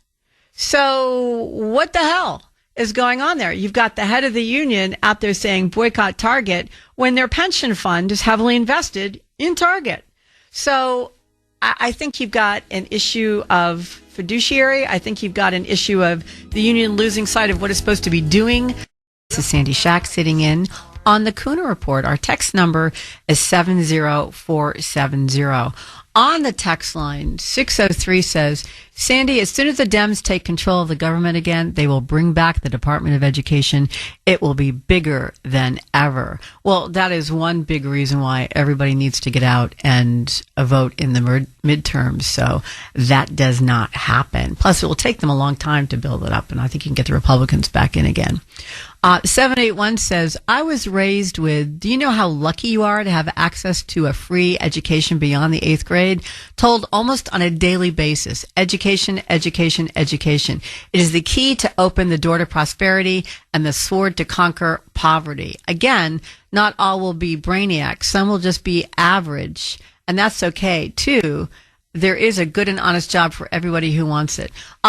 I was told the same thing, that education was the key to everything growing up. But how lucky are you to get a free education past the 8th grade when that education is worth nothing? When there are seniors in your high school class who can't read and write?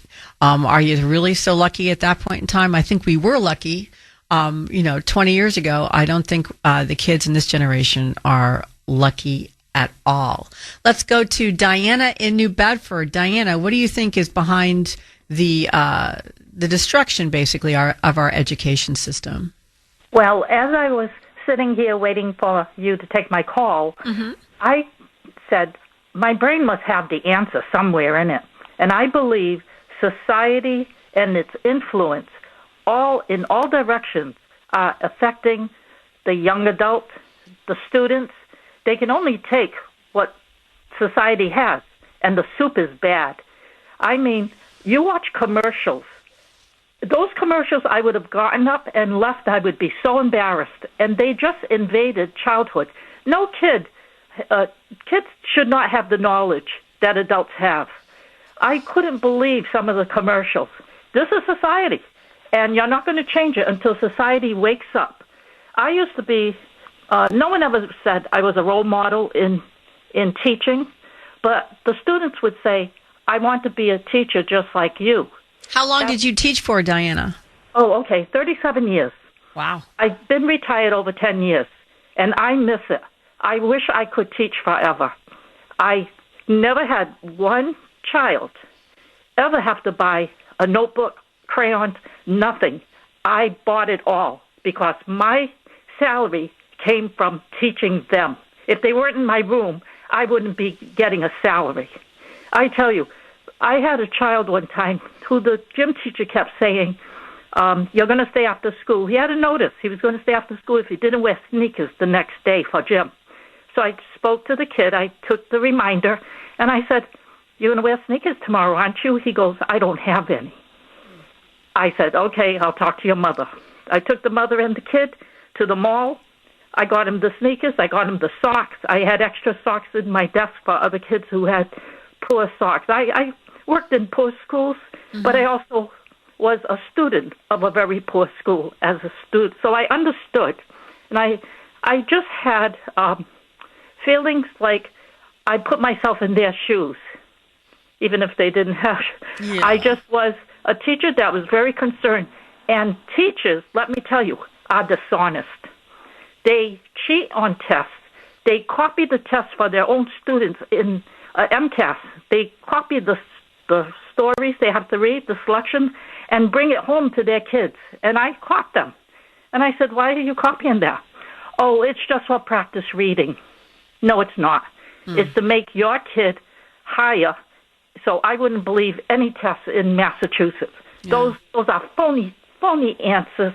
I couldn't believe it. I caught another teacher. She asked me, she goes, can you help this kid? I said, sure. And she said, he has to write a little passage, and this is going to go to the state. It was on a special color, and in big print it says, do not work on any other papers. Do not do a pre-writing. You do it as is, right on that paper. So I read it quickly. I said, hey, are you giving me a little scrap paper? I says, it says here, no scrap paper. Her eyes went big. She went, oh, no, I'm checking their penmanship. Baloney. She was cheating. I wouldn't believe any test that if a monitor was in that room, I would believe the test. Yeah. But teachers cheat. How can you expect, Diana, how can you expect students to learn a work ethic when their teachers don't have any? That's exactly right. What they're now doing is they're priding themselves on planning time. There's walkthroughs, because I was there I retired in 2014. It's walkthroughs, looking at your plans, looking at your objectives, have to be hanging out. There's so much concentration on that. It's not like, hey, you're a teacher, you're gifted and talented, go teach those children. Instead, they dumped down my class because I had to do what everybody else was doing, and yet I used to be, I was requested for a lot of parents and teachers, their grandchildren. They would put them in my room. I did the job. I did the Pledge of Allegiance, Moment of Silence, and the Star Spangled Banner with kindergarten and my first graders. What I would do was just do one little phrase, say, can you see, for a whole week, and then add on. All those kids knew it. No one ever challenged me. Even some principal says, you're not retiring. I says, yeah, it's time for me to go. It's when computers became bigger, they looking at the marks, and the marks are phony. Yeah. I was one of the ones they gave up the trophy, the little trophies they gave to the sixth grades. Well, they gave it to every grade level. And in my grade level, a child got it and another child didn't. The mother came in and they said, so-and-so deserves the trophy. I said, no. When you average out the marks, this one's slightly higher. He gets a trophy. The next year, the principal said, no more trophies. Oh, gosh. This other parent who was good friends with the one that got the... I'm sorry, we have to hold you there, Diana. Hang on through the break. We're going into a break, and then on the other side, I have a couple questions for you. For the break, we were speaking with Diana in New Bedford, who taught middle school for 37 years, God love her, and we were discussing the fact that peevish parents pressured her school administration, and thereby her, to not give out trophies since not everybody got one. That's an example of what an earlier caller, I think, was it Susie from Georgia, who was mentioning the, or maybe it wasn't. I'm sorry, I've lost track. Of the, everybody gets a trophy syndrome. It's the kind of the same thing. If not everybody gets a trophy, then none are going to be given. Is that right, Diana?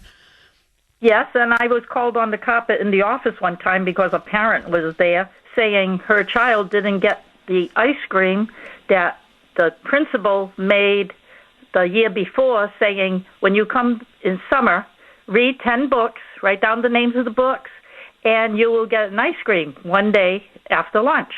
Well, this child didn't do it and wanted the ice cream. But I had 12 other kids who didn't get the ice cream because only certain kids did the reading and brought in the paper back. Mm-hmm. And the principal did not defend me, and I had to take it and tell her that maybe next year your child will read the books, and next year they'll get the ice cream. She was so angry, and she says, I can get any ice cream. I can get big ice. Well, why? What are we arguing about? Yeah, go get it. I got no problem with it. Go buy your own ice cream. Yeah. Right. And I see that society has really gone down the drain. One parent came in, and I had a bulletin board for St. Patrick's Day, and the kids did their little math facts on little shamrocks all around the bulletin board. Mm-hmm. And the mother came in because there's a rainbow with the leprechaun and the pot of gold. And from the pot of gold was all the shamrocks the kids would take and do the answers from. It was activities to do. Parent comes in and looks at it. She looks at the rainbow. She looks at me and she says, I didn't know you were that way. Okay. And I'm staring at that bulletin board, and I don't understand what she means because I'm more innocent than a lot of people. Well, and to be honest with you, I was brought up that was the sign of the rainbow, that there was a leprechaun with a pot of gold at the foot of that rainbow. That's what a rainbow has always meant to me. Not anymore in society. Yeah. And so I just stared at it and didn't even talk to her. And then she got very uncomfortable and she left. I tell you, teachers today, I admire them if they can really do the job. Well, as we were talking about, excuse me, as we were talking about earlier, there's a lot of teachers who can't do the job because they are being hamstrung by the administration, and they end up either fired or they resign in frustration. Yes, I had fellow teachers that almost had nervous breakdowns in the classroom. They were just so stressed because the principal can pick and choose who they want to pick on, and it was horrible that even some of my students, as they grew up, and you see the course in the paper that they committed suicide or they're in jail now. Society has done this to them because I treated them very, very well, and I thought they got a good foundation. They'll go off and just get better. But some of these teachers, they walk around like they're going to, they don't look professional, number one. Yeah. Some of them dress like they're going to hang up wallpaper. You know what's really funny, Diana? I actually had this conversation with Mike in the last couple of weeks. He was laughing over something he and his friends did with a teacher they had. He's not that long out of school. You know, he's in his mid to late 20s. And he was telling me a story about how he and his friends were palling around with a teacher, and the teacher gave them something and they tore it up, and they were all laughing, and the teacher was laughing. They thought it was really funny that they had defied the teacher, and the teacher was laughing at it. I was horrified. I'm like, you've got to be, the teacher's not supposed to be your friend yucking it up with you. The teacher is just that, a teacher. The teacher has a completely different relationship to you, and I don't care whether it's a joke or not. You don't show disrespect to the teacher. That was my big point with him. I don't find teachers who try to be buddy-buddy with their students amusing at all. I think that they are missing out on what their function is supposed to be there, and I think that's one of the reasons why we're having problems in the schools. So, I live near a bar in New Bedford, and I became friendly with the bar owner's wife because we would go walking, and she mentioned that she's surprised how many high school teachers were in the bar till 2 o'clock in the next day's school. Oh. She couldn't believe it. I mean, society has really broken down, and if you can look behind the curtain, you will see that education didn't get bad all of a sudden. It has constantly gone downhill, and there was no one to stop it. Even student teaching. I don't even think they do student teaching. I didn't learn that. I just was a natural teacher all my life with my family, neighborhood kids. As a child, I could clearly tell people how to do things. Well, it sounds like it. It sounds like it, Diane. It also sounds like you were recognized for that while you were in school. That the administration knew that they had a prize in you, and were very grateful. As it sounds like most of your students were like that too. Were very touched by you. So thank you so much for your service as a teacher, because it sounds to me like you made a huge difference in many children's lives. Thank you for that, and thank you for the call. I appreciate that very much.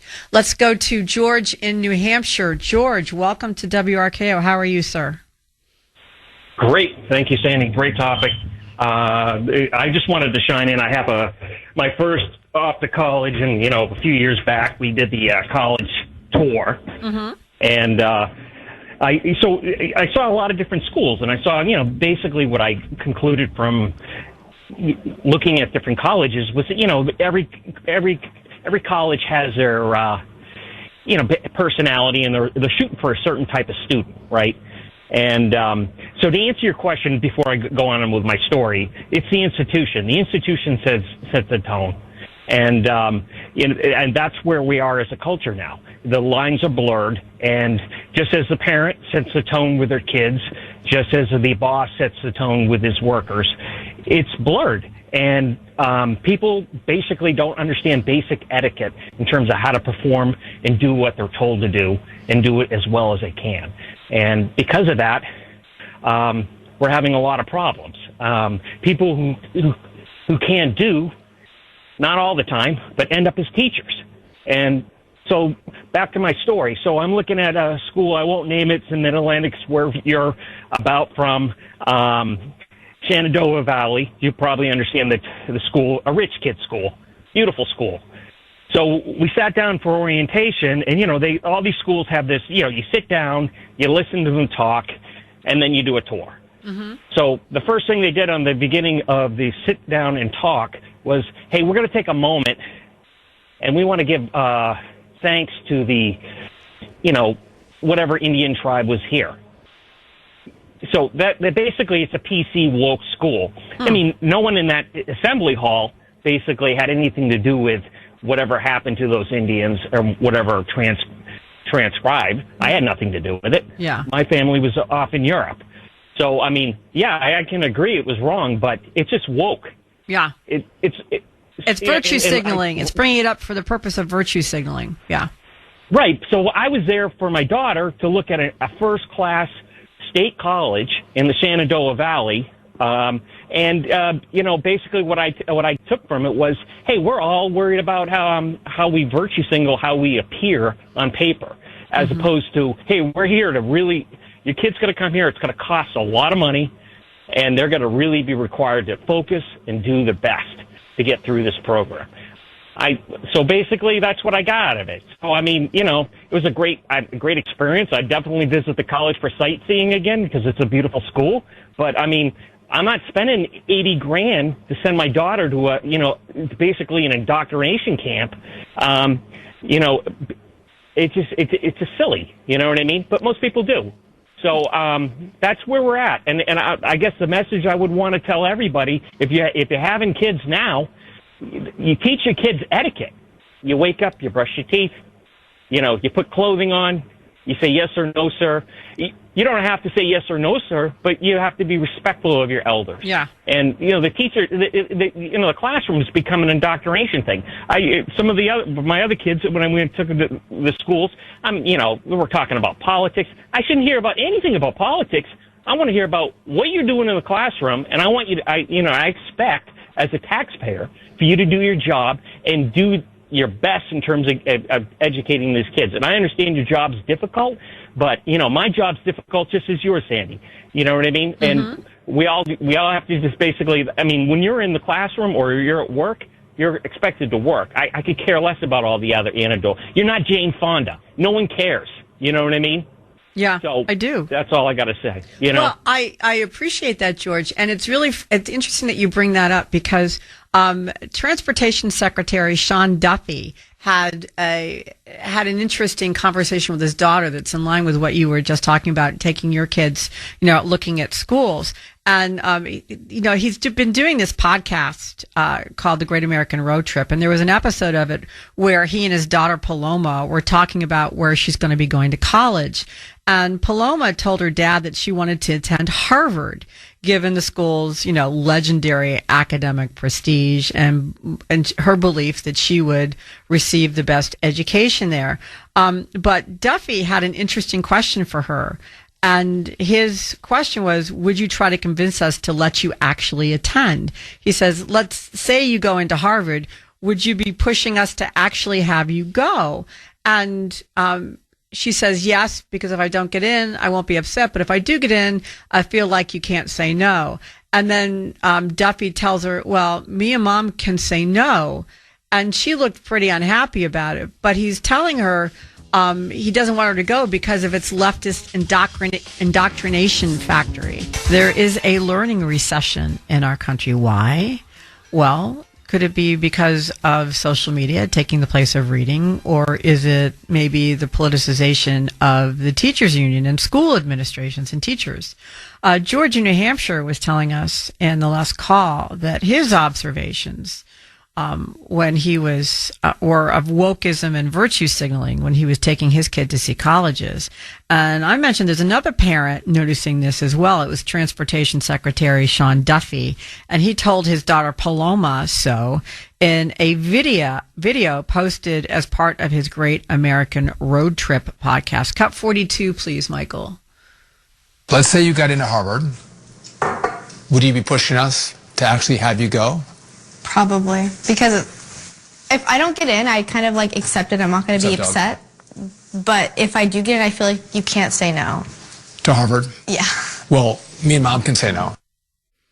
she was not happy by that response, basically because she's thinking Harvard, hey, it's a slam dunk.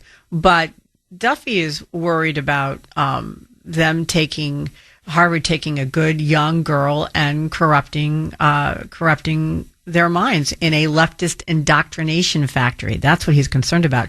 The video then cut to Sean Duffy's wife, Rachel Campos Duffy, who explains the importance of Catholicism to their family, and worried. She tells her how she's worried that Harvard would try to poison their daughter's mind and undermine her upbringing. She says, listen, we've thought about how we have raised you. If I send you there, I worry they have professionalized figuring out how they can take good young girls like you and corrupt their minds. And then Duffy went on to tell Paloma that it's okay for her to hold different political viewpoints from theirs, but they want her to discover them on her own. And they think that Harvard would simply try to brainwash her into radical left thinking. Now, Paloma tried to push back a little bit, saying that attending Harvard could provide her with a well-rounded education, given that she'd already attended a conservative high school. But her dad said, but they're so good at it. You'll see people go to a conservative school and they have a conservative family and they get converted and contorted. So the internet was very divided over this particular posting.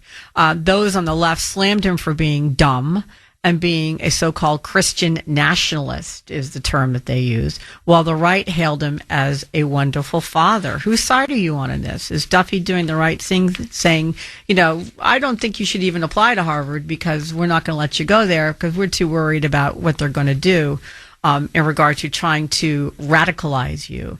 Or is he being an alarmist, and will his daughter suffer for that? That's basically the question in regard to going to Harvard or not. Tommy in Brockton, welcome to WRKO. How are you, Tommy? I am very well, Sandy. Thank you.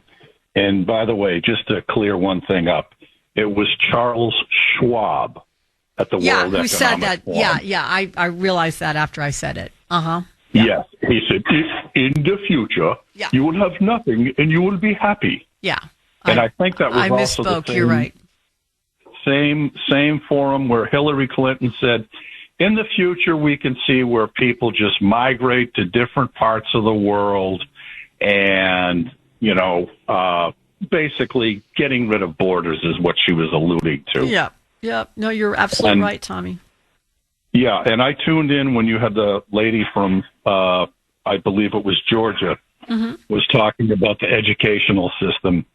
And in 2022, April of that year, I grew up in Foxborough. I graduated high school in 1978. I was embarrassed to find out what my class ranking was of approximately 250 students because I was a terrible student. I know I had to be at the bottom of the barrel. And I thought, you know what? Why don't I drop into the old high school after the kids are out and see where my class ranking was? Well, I went in, signed in, went to the guidance department, and the lady said it would take me hours to figure this out because it's on a compact disc or what have you. Yeah. I said, don't worry about it. Water over the dam. I said, do you mind if I just kind of reminisce and walk the hallways? Because the students are out. And she said, go ahead. So I went up to the second floor and went down to where the old English department was, still is there, and social studies. And everything along that wall, they had all these posters about LGBTQ and all of this stuff. And I'm thinking to myself, what does this have to do with preparing these kids for life? That, we've got kids in China who are in the 8th grade that are excelling in calculus. And I don't know what's going on with our society, but the church I was baptized in on the Common in Foxborough, I looked on their website, and I don't, the gay pride stuff doesn't bother me, but when you celebrate Trans Affirmation Day, where are we going with this? And one of the callers brought up the fact that the sexualization of children I'm just so thankful I didn't have to grow up with that crap. And, you know, I'm a 66-year-old man, and the last thing I would ever do is talk to somebody's daughter that maybe she's 8 to 15 years old and tell her about my intimate moments with women in my lifetime. That is just totally inappropriate. That's just one of those things you don't do. And I look at the big picture, and I see what's happening here is that this is where they slowly want to erode the family unit, the traditional family unit. Yeah. And all I can tell you is when I went to technical school starting in the fall of 78 and hung around college kids during those years, at least a half a dozen times I heard from white females in my age group that said, I don't want to be the typical suburban housewife with 2.6 children living in the suburbs with a white picket fence. And I'm a kid that grew up in apartments. The only house I ever lived in was my grandmother's in West Virginia. I grew up in apartments. I didn't exactly come from a wealthy family. And it just shocked me. And the other thing that I also noticed when I started working in a restaurant called TGI Fridays, and as a matter of fact, I worked with a busboy there, Bradley J., who became a radio celebrity in Boston. I was shocked of how these kids would talk back then that, one, there was no Jesus, and religion was used by man to control man. And it went back to the old religion is the opium of the people theory. Of the masses. And where did we get? Yeah, right. And like I said, it's just a big thing that I've noticed in this country. And we've heard about separation. The question becomes, Tommy, what are we going to do about it? What are we going to do about the erosion of values in our school? The primary one of which, even when you discard the gender philosophy stuff, discard the anti-religion, just basically teaching reading and writing, that itself is not being addressed in the schools. That is their primary function, and that function has disappeared, it would appear. I don't know if you didn't hear the first out of the box this morning in the first hour of the show. We played cuts from a Houston teacher, high school English teacher, who, after giving his senior students, his first week of school, he's giving his senior students, 18, 19-year-olds, a basic reading and writing assignment that involved 4 paragraphs. They couldn't do it, and he is sobbing in a social media post over the state of the students that they have given him in their senior year. And the school district says, well, we know that kids have problems and we're here to address them, except these are seniors. These are not freshmen, which means that they've had these students for 4 years and still haven't addressed, or 3.5 or 3 years solid, and they still haven't addressed their reading and math problems. What are we going to do about that? I don't think there's anything you can do about it at this stage. It's too late for these kids. And, you know, we've had a case of where there's a shortage of people in the skilled trades. And for years, when I was in the 8th grade, we had a social studies teacher that told us, you kids next week are going to make one of the most important decisions in your lives. And I'm 14 years old. I'm not paying attention. He said, you can either go to Foxborough High School and take a college prep course, go to college, get yourself a career, and end up with a comfortable retirement. He said, or you can go to the vocational school in Easton, Massachusetts, toil your life away in construction or a factory or the food service industry. I'm still not paying attention. Then when he says, for you young males, you need to realize that at the vocational school, there are 6 males for every female. I said, that's it. I'm going to high school. And for at least 3 years of high school, I was Beavis and Butthead. I was just a terrible student. Yeah, but Tommy, it looks to me like you probably, in the end, in dealing with vocational schools, probably made the right decision in that Voc schools. I mean, he was denigrating Voc schools, which I don't think is appropriate, given the fact that Voc schools are now the schools that are going to be protected from, AI intrusion for a good part of them, not all of them. But I mean, and people learn skills that enable them to make a very good living these days. You've got plumbers, you like electricians, construction people, just to name a few. There's many careers in Voc school, and you don't have the huge overhang of student loans. So I think Voc schools were wrongly denigrated moving forward. But I think that I don't agree with you when you say it's too late. Throw your hands up. It's too late. What are we going to do?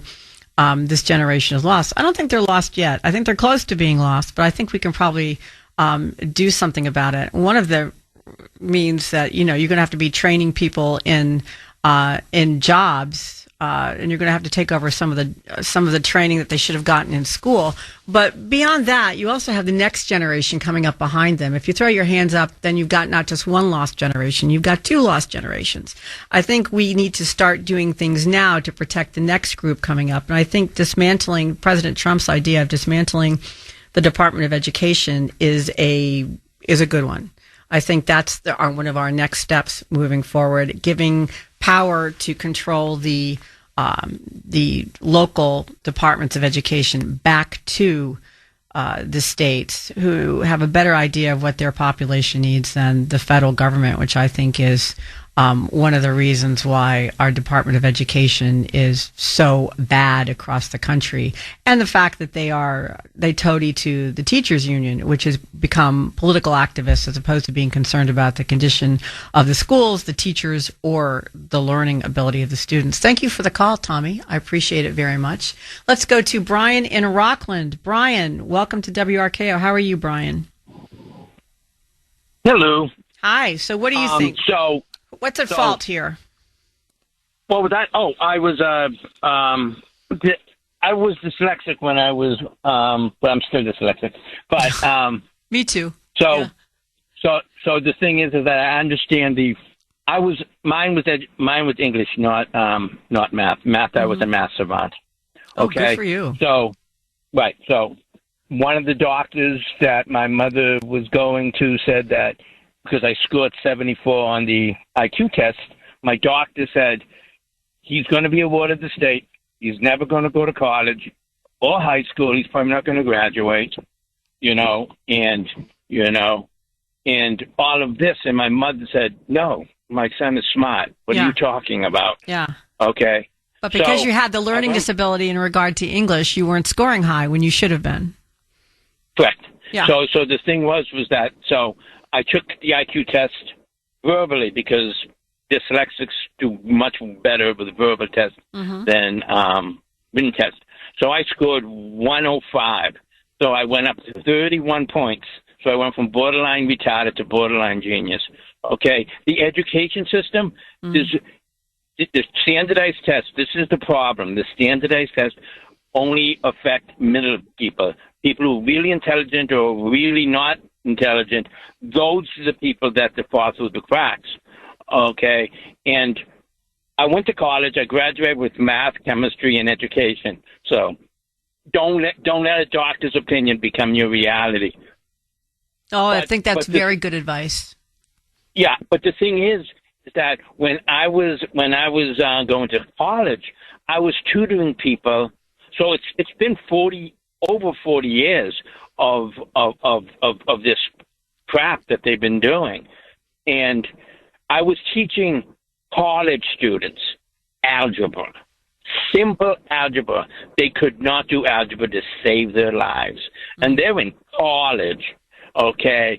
So that should tell you that the education system had failed them.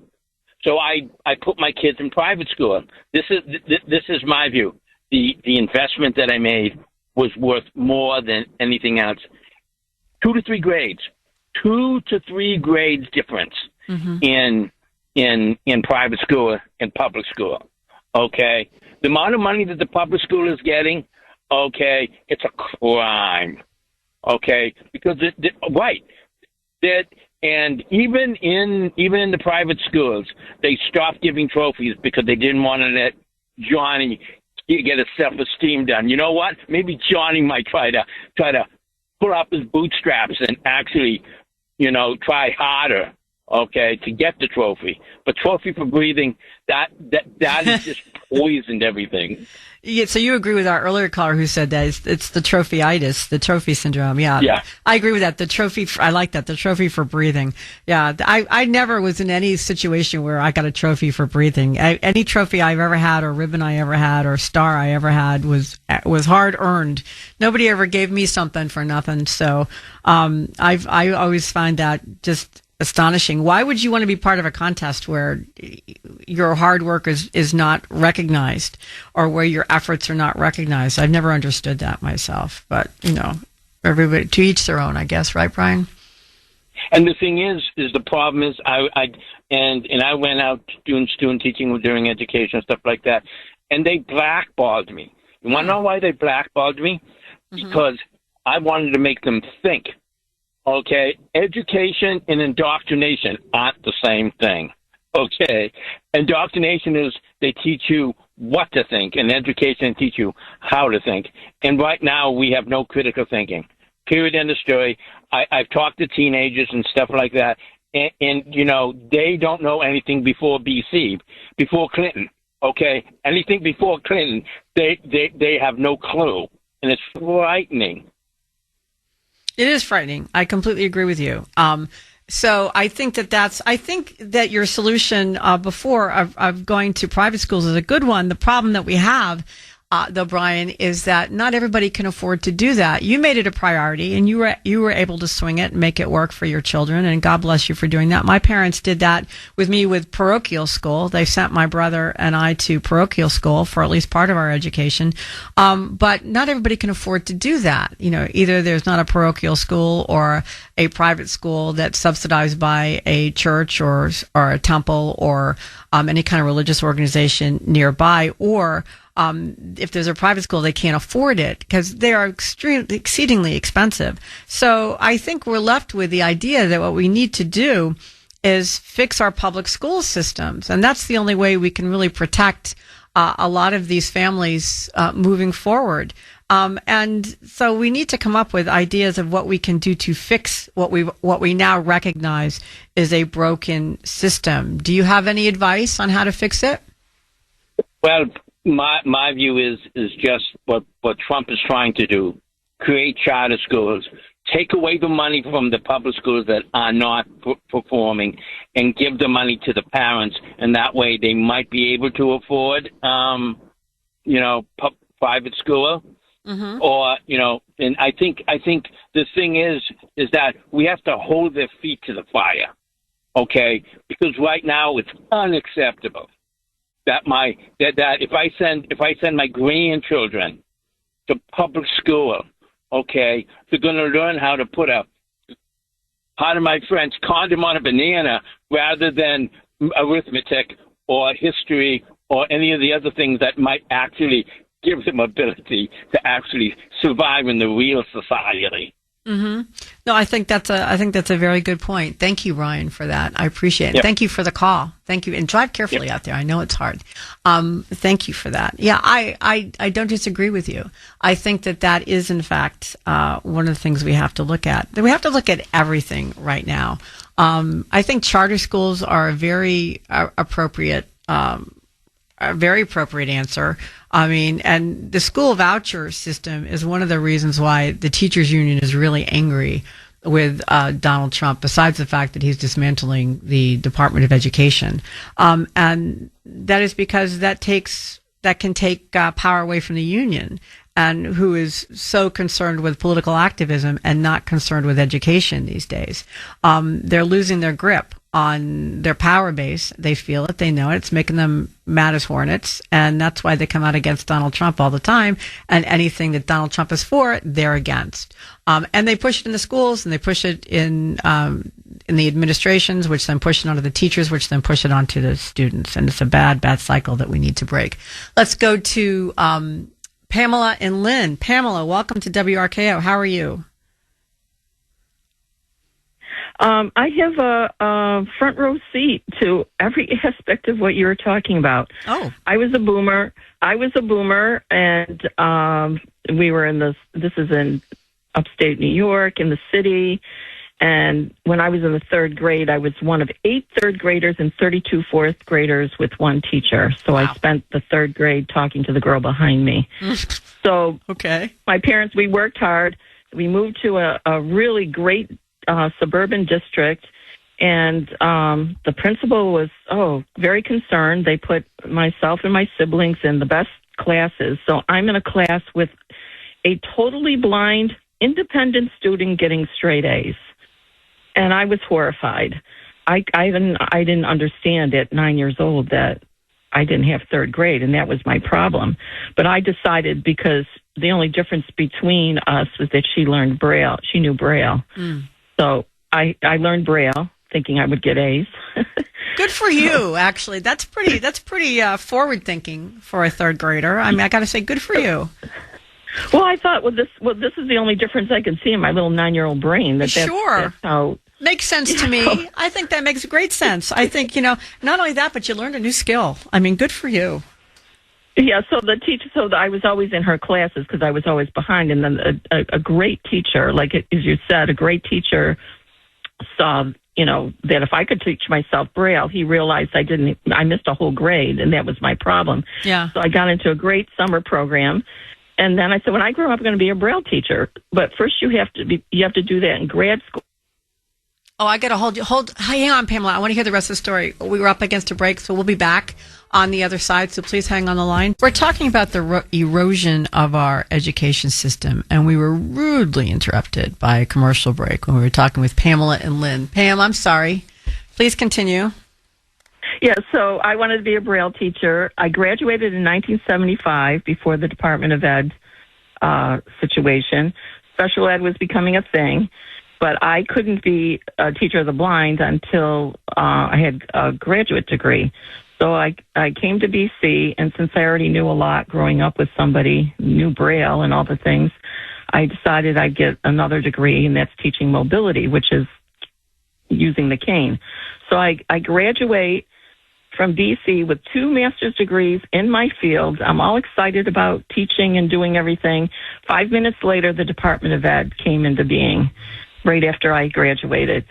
So I started working, I worked at agencies, worked with adults, and then I decided that we needed, independence, and I thought that was my niche in helping blind and visually impaired, both children and adults. So I wanted to do a business, but okay, I'll go back to teaching. So in 1990, I went back to teaching, and I could not believe the changes just in 5 years from when I graduated and was working in elementary ed. So I get the kids, if you're special ed, but especially if you're blind, I would get the kids at age 3, preschool, and have them till they graduate. Wow. So you really got to know them. Yeah.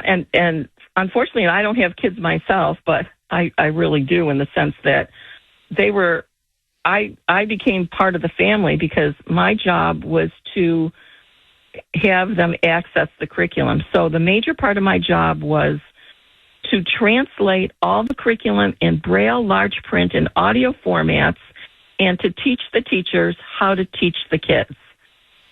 And I had to go into the homes and teach the parents how their children learn and how they can support them with homework. I had to set them up with the right homework stations, if they were low vision, the lighting, or if they were blind, their equipment. So I was totally immersed. So the kids, I get them when they're 3. I have them until they graduate. I get invited to all their parties and graduations because now I'm like literally a part of the family because nobody would know how to integrate them. So the previous callers that you had, it's totally true. I saw the slow, insidious change as I translated curriculum that a lot of the textbooks in the beginning, when I first started teaching in the 90s, we were told that we had to get some of our textbooks from Texas, because at the time, all Texas school systems use the same books. So if we were out of Braille or large print books, we could get them from there. And there was a problem because Texas was finding out that there were a lot of lies in the textbooks. So since they were the big accounts for all the publishers, they said, we're not going to buy from you until you fix this stuff. Correct. Yeah. Yeah, so they did. So the textbooks were better. And then, but what I noticed, so in the early 90s, they weren't lies in the books or in the worksheets or whatever, but there were things that wouldn't be complete. You wouldn't see the whole picture. And then it was a slow, insidious change in seeing that we taught kids what to think rather than how to think. Oh. And they started eliminating, different classes, no more debates, debating, economics. They don't even have a cursive writing anymore in school. And I used to have to teach low vision and blind kids how to sign their names because they can't see. And so the sighted kids are asking me for help because they're not learning. I mean, it was just really sad. And but teachers, the good news is that there were so many good teachers that would try to work around the system because everybody was nervous about MCAS. Teachers and principals were concerned about the test scores. And it started out, they were worried about their kids, but then it got so entrenched that they were more worried about teaching the kids to get through the test rather than teaching the kids how to learn. Yeah, like an exam review class as opposed to a class in something. You know what I noticed, Pamela, that disappeared that I actually loved when I was in middle school was geography.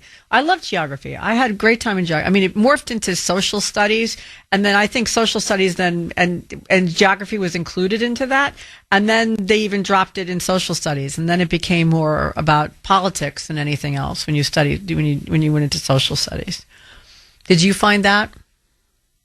And my last year, it turns out that I ended up retiring right at the time of COVID in 19, but it was like really really sad because some of the kids, if you're low vision or no vision, you miss a lot of social cues. So some of the kids were delayed socially, and the parents would sign the kids out of sex ed classes and things because that was their right. Sure. And I would have to go to these meetings, and one time this kid, by this time I had him since he was 3 and he was 12, and they put him in a class, and the mother was really upset, and they said she didn't sign the paper and she had the proof, and then they were teaching about gay people and stuff like that. She goes, well, that's my business as a parent.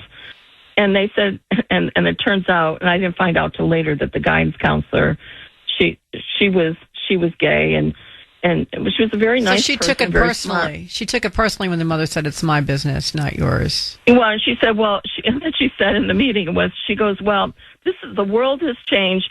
This is the way it is. You need to get over it." Oh wow! I was so shocked. Me too. And yeah, I was like. And I said, well, that's the right of the parents. And then some teachers would get all upset because, if the kids needed extra help and they were behind, but there's special needs. And they were complaining about some parents. And one day I said, we're teachers. We need to, if their kids are struggling, we're here to. Yeah, we're here to help them. I thank you so much for doing that for so long, Pamela.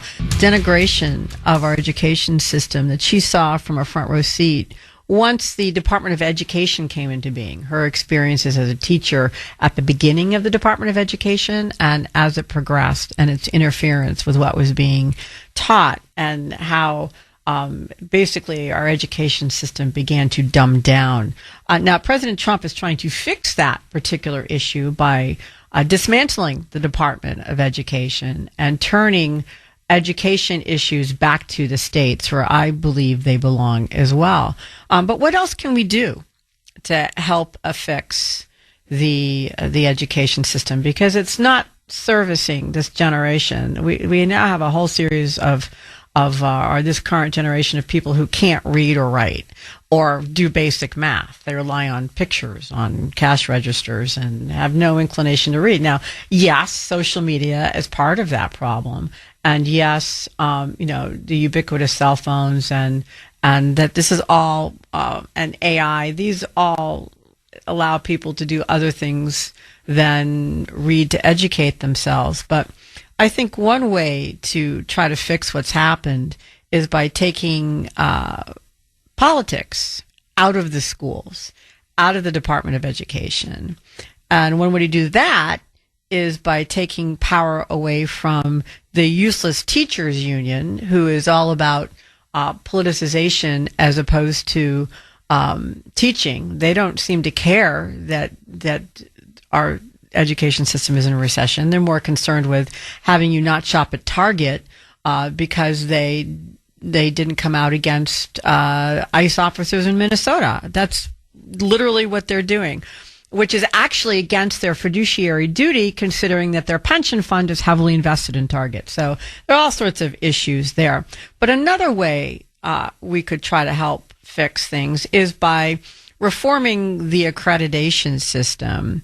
Don't accredit schools that push political indoctrination.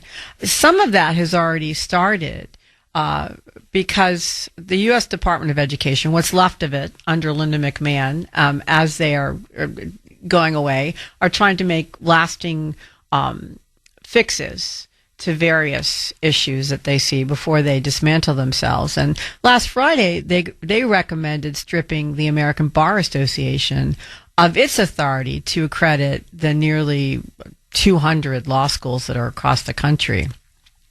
There was a 500-page staff report conducted that the ABA is not sufficiently separate and independent. It operates like a cartel and has injected political ideology into the accreditation policy. Assistant Secretary of Education David Barker put it this way: when there's no competition, accreditors feel free to inject their own political preferences, their own ideologies into the work that they do. The ABA has held a near monopoly on accrediting law schools since, I think it's 1952. And that's basically over which law schools can access federal student loans and whose graduates can sit for the bar exam in most states. And that controls whether students are going to come to you or not, whether they have access to federal loans and whether they can take the bar after they've graduated.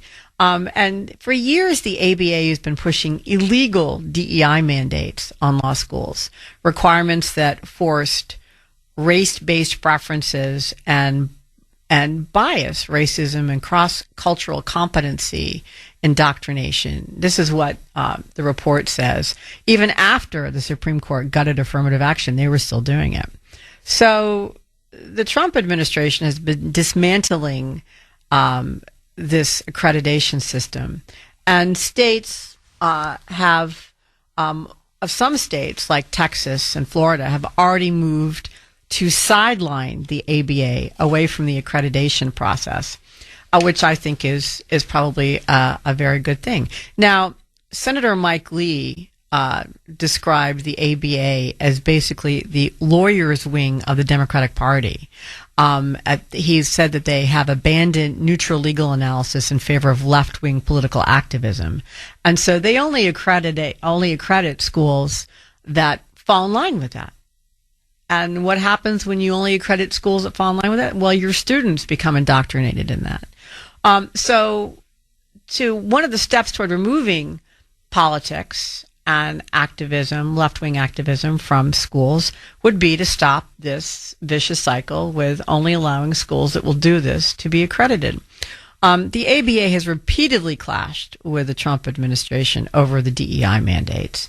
They've had fights over judicial nominations, and they've also had a few issues with some of the executive orders the president has signed targeting major law firms.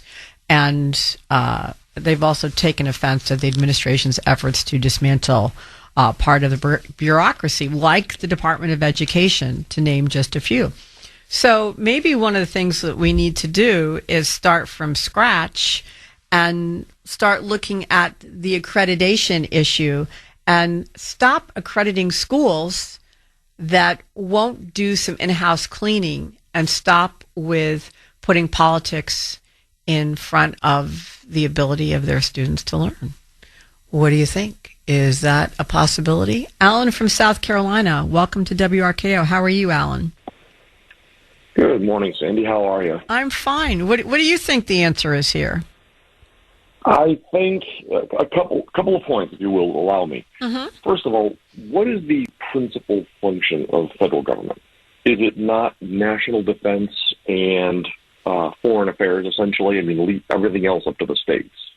Well, not everything else, but most other things. All right. Yeah. Yeah, right. So I think education would fall in that, most other things. So that's the first point. The second one, I was going to ask you, you mentioned a podcast earlier, and have you ever heard of a guy out of St. Louis by the name of Andy Frisella? No.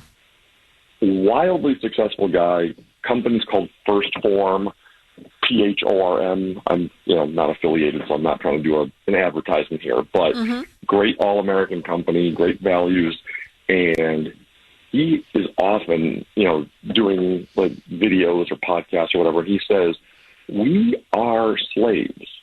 We are. You pay, on general, more than 50% of your income to the government in state, local, federal, whatever, in taxes. You are essentially a slave when you are ponying up that much money and you live to work, and the purpose of your work is to basically pay the government. So when you think back to the 1800s, what was it that the slave owners were doing to keep their slaves in line and on the plantation? Well, preventing them from reading. I mean, as soon as they got their literacy, they were awakened to what was possible, and so I mean, it's kind of in the government's interest to keep us fat, lazy, stupid, because then we're dependent on the government. Yeah. Yeah, I think that's a point that actually so many texters have made that I think is absolutely spot on. It goes back to the, an illiterate population is easily controllable and is more docile. So I think that's a very, very good point, Alan. It's continuing, and finally we have somebody in office who's kind of pushing back on this and trying to keep it at bay and put it back in its place. So I take it you are supportive of dismantling the Department of Education. Yeah. Yeah. I mean, considering all the damage that is done over the last 40, 50 years, I mean, I heard people on the calls this morning, reflecting back on their time, and I've got those same, I'm in, middle-aged, and I've got those same fond memories of being in school and when things were sane. And both my parents were teachers, so I have a soft spot for this. And my oldest son just changed his major. He's in university right now, and he just changed his major, and he's going to be elementary education.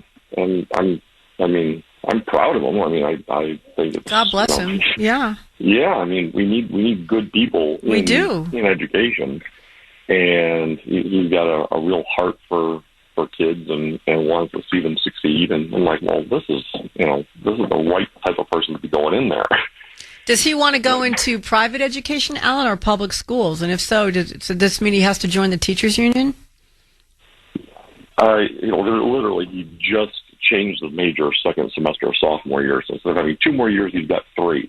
Okay. They've got a thing here in South Carolina where, if you commit to staying in South Carolina for, I think it's 5 or 10 years after graduating, you're getting, scholarship for towards your education. So,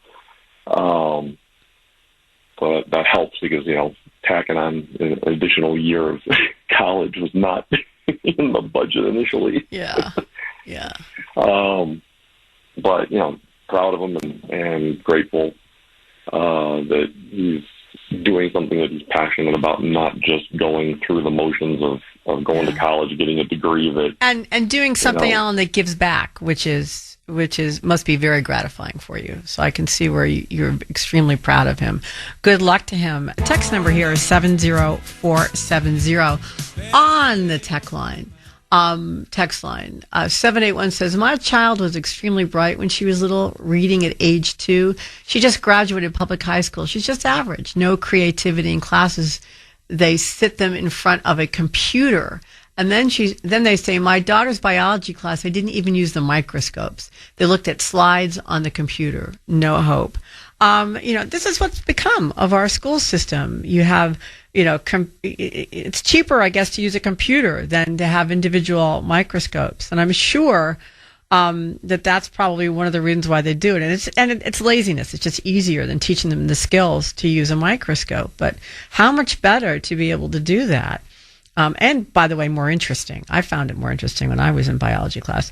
What do we do to combat the dumbing down of our school systems, and with them, our students? Because that's what's happening. Let's go to Charles in Arizona. Charles, welcome to WRKO. How are you, sir?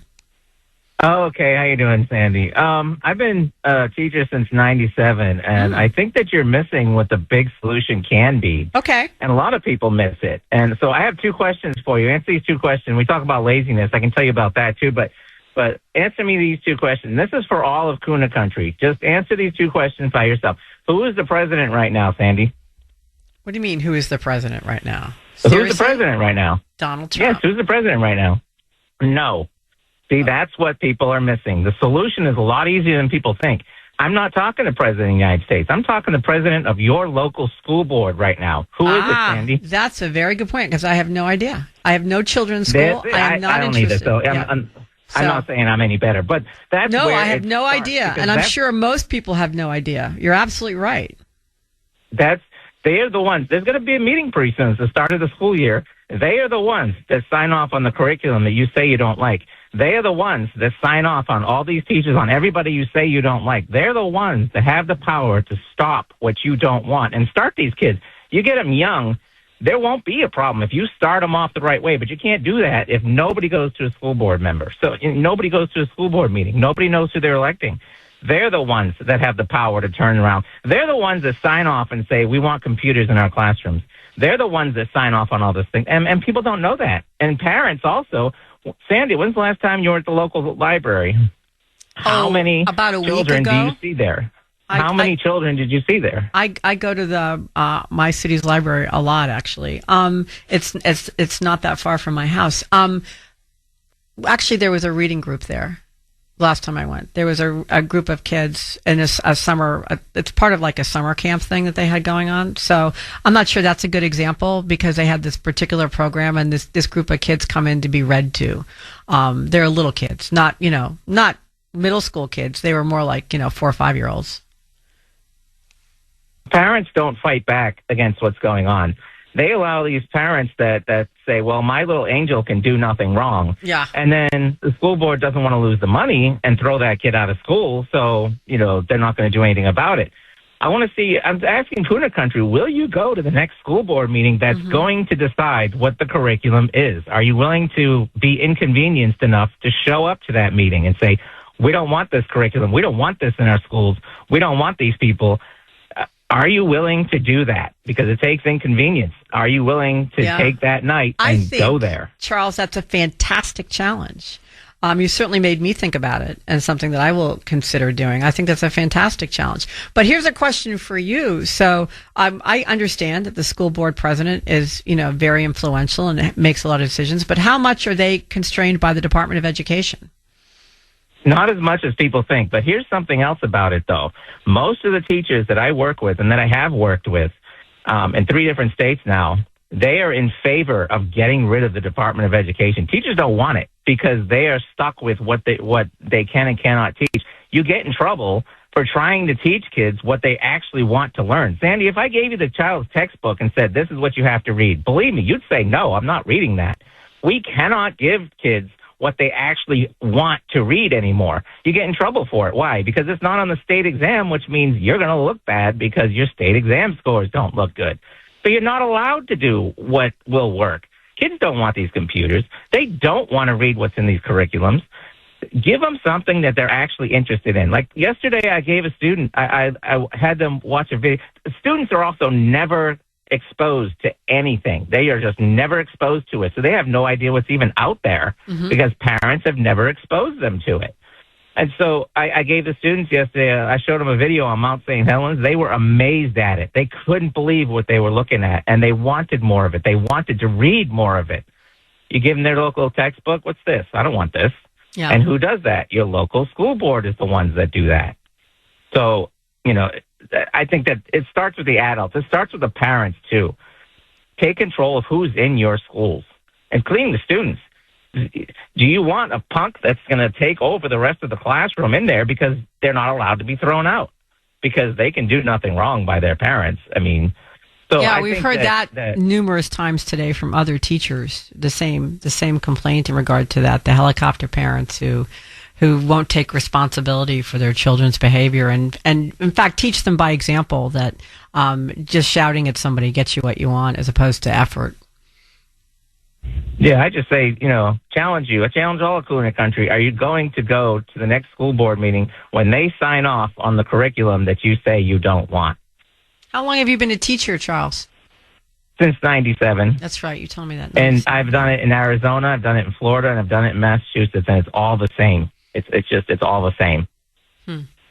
And did you notice a difference like our last teacher did from the time the Department of Education came in till now, or you don't really see their effect on what you've been doing? No, it's gone beyond that. It's not just the Department of Education. It's the State Department of Education that's just as bad. Okay. It's the school board that's just as bad. So yes, it's getting worse and worse and worse. Well, thank you for the call, Charles. I appreciate it very much. And I think your challenge is well worth taking. Go to the next school board meeting and see what's going on and make your voice be heard if you don't like what you hear. I think that's fantastic advice.